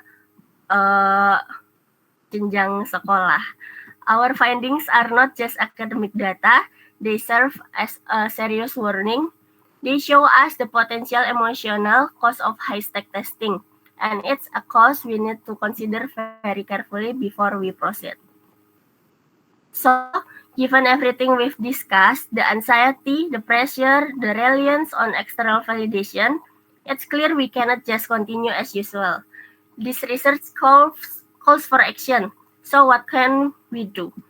I would like to propose a few recommendations based on our findings for 2 key groups. Wait a moment.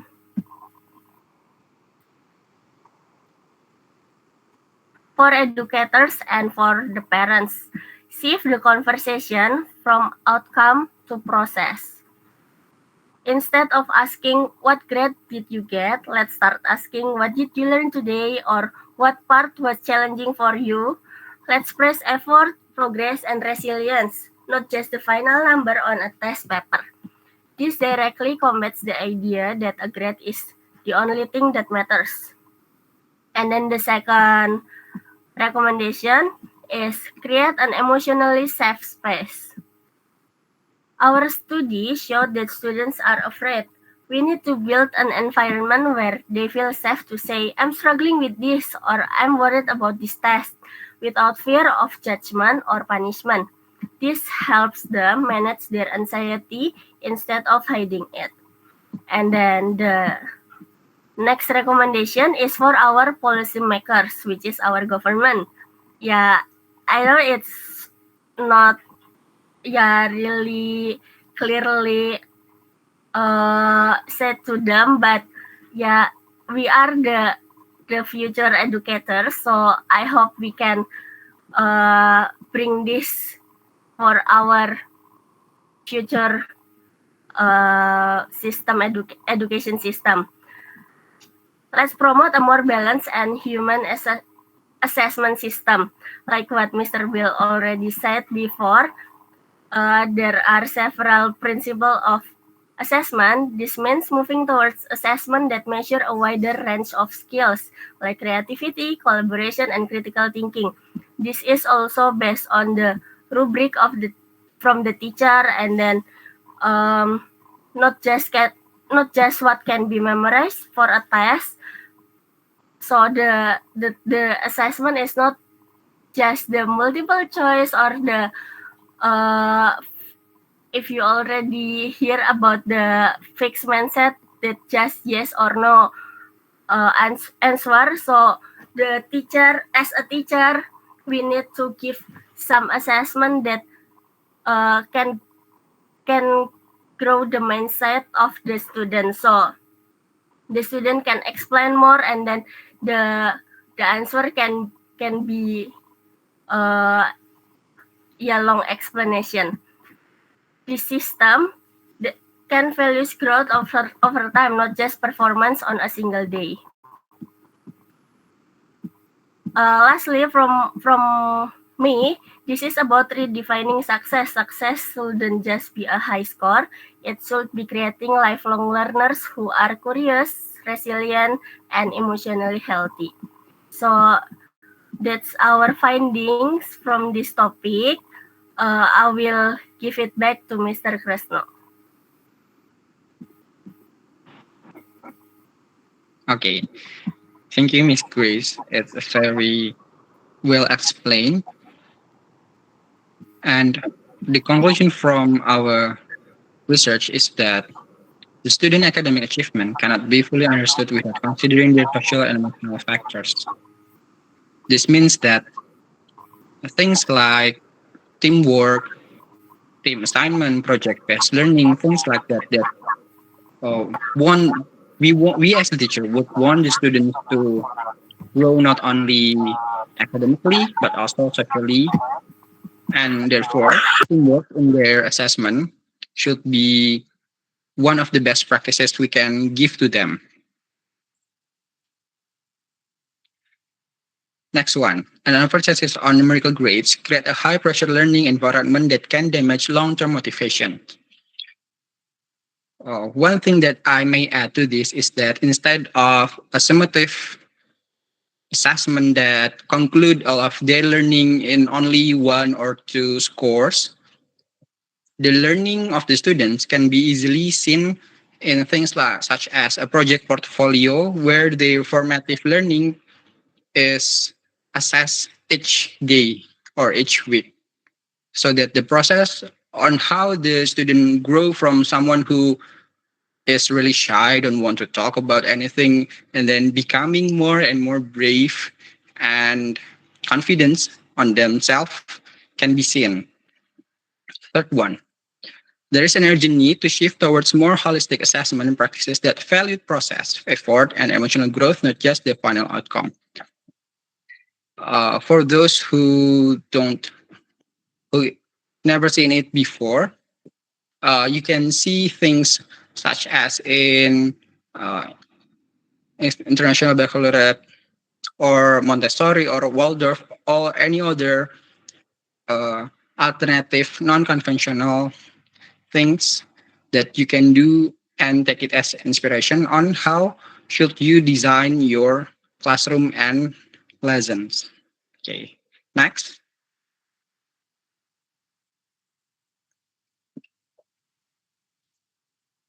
Okay, so this is the thing that Miss Grace already showed you, and she already really explained how we use it. And what I can add to this is that our experience on using MaxQDA 2020 is that MaxQDA really helped us to make the qualitative evidence become more concrete, and we can easily map these things that the students said or write, and it really helps us to visualize how each of these things connect. Next. Okay. So thank you everyone. Much obliged. You can ask questions in letter Q&A, or and you can contact us on our student emails. Thank you for listening. We'll give Thank it you so to much.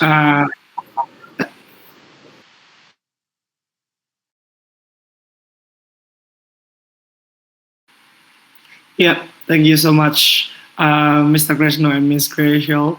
This is such amazing that you provide to us for the anxiety and the feeling that students get from the assignment or exam. So, does anyone have a question about the Krishna, Graciel, and Indan's research?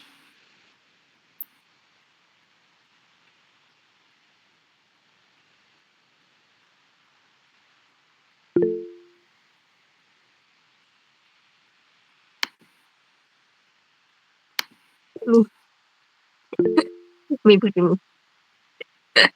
maybe this is not question, not Oh yeah, not Miss question, Jonan. not even idea, just because I think Yeah. we near of the closing of this event. So I just want to say that all of you 2022 is make us proud, especially I talked to some lecturer earlier that first for the committee, it's awesome. You can do this, organize this seminar without meeting maybe on-site meeting, but this seminar done very well. And then for the presentation also cool.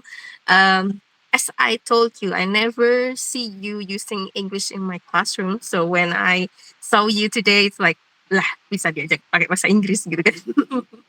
So maybe later on, I will push myself to use English for our junior. I see here there are many juniors join us.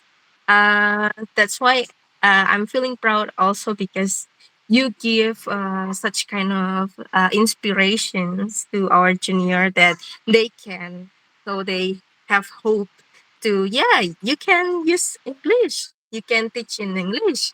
You can do research in English too. And for the research of the topic, yeah, every doubt you told me, but I think the research topic is also cool.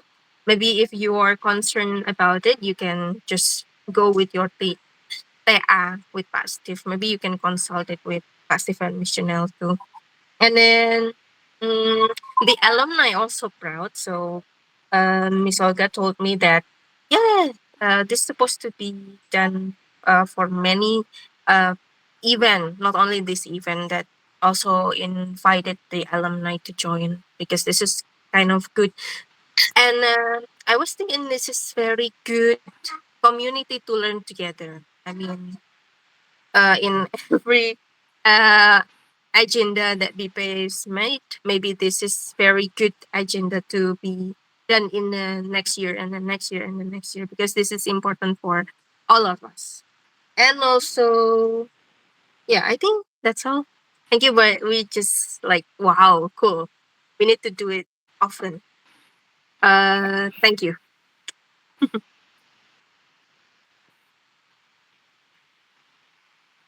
Yeah, thank you so much, Michio, about the what is it called?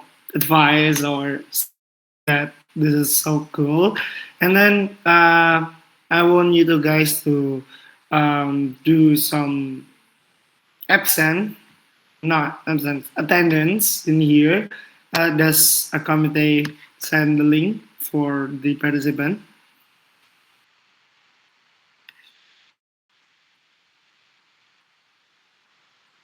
Okay, there is no questions and there is yep. Okay, don't forget to um, send the response to the attendance and times for Joyce. Let's Okay, thank mention. you, Sir Budi.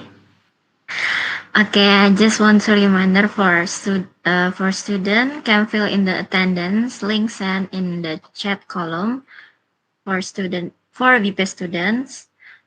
And the next session we'll sing Mars Satya Wacana and Mars FK.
Okay. Now, for information for BIPE student who have already filled in the first link can fill in the latest link because it is different. So for BIPE student can fill again the latest link. Okay. After that, we can take a picture together as documentation for today. Please open your camera and give your best smile. Okay. Please open your camera. 3, 2, 1. Again. 3, 2, 1. Okay.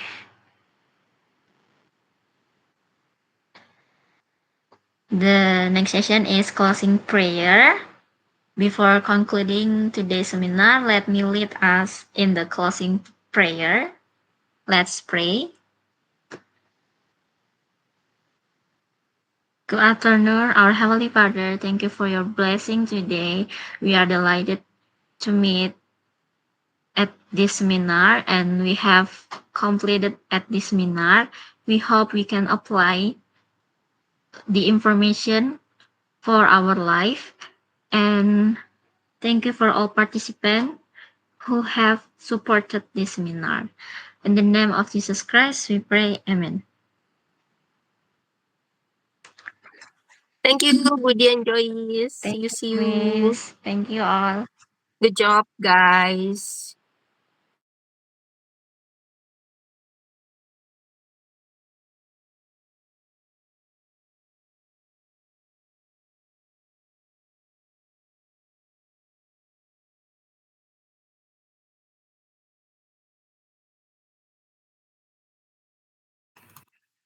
Okay, everyone, you can leave. I will close the stream.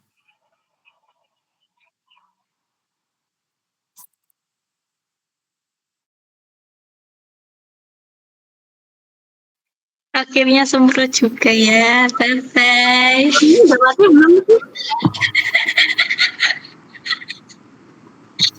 Guys, Puas ketawanya. Congratulations.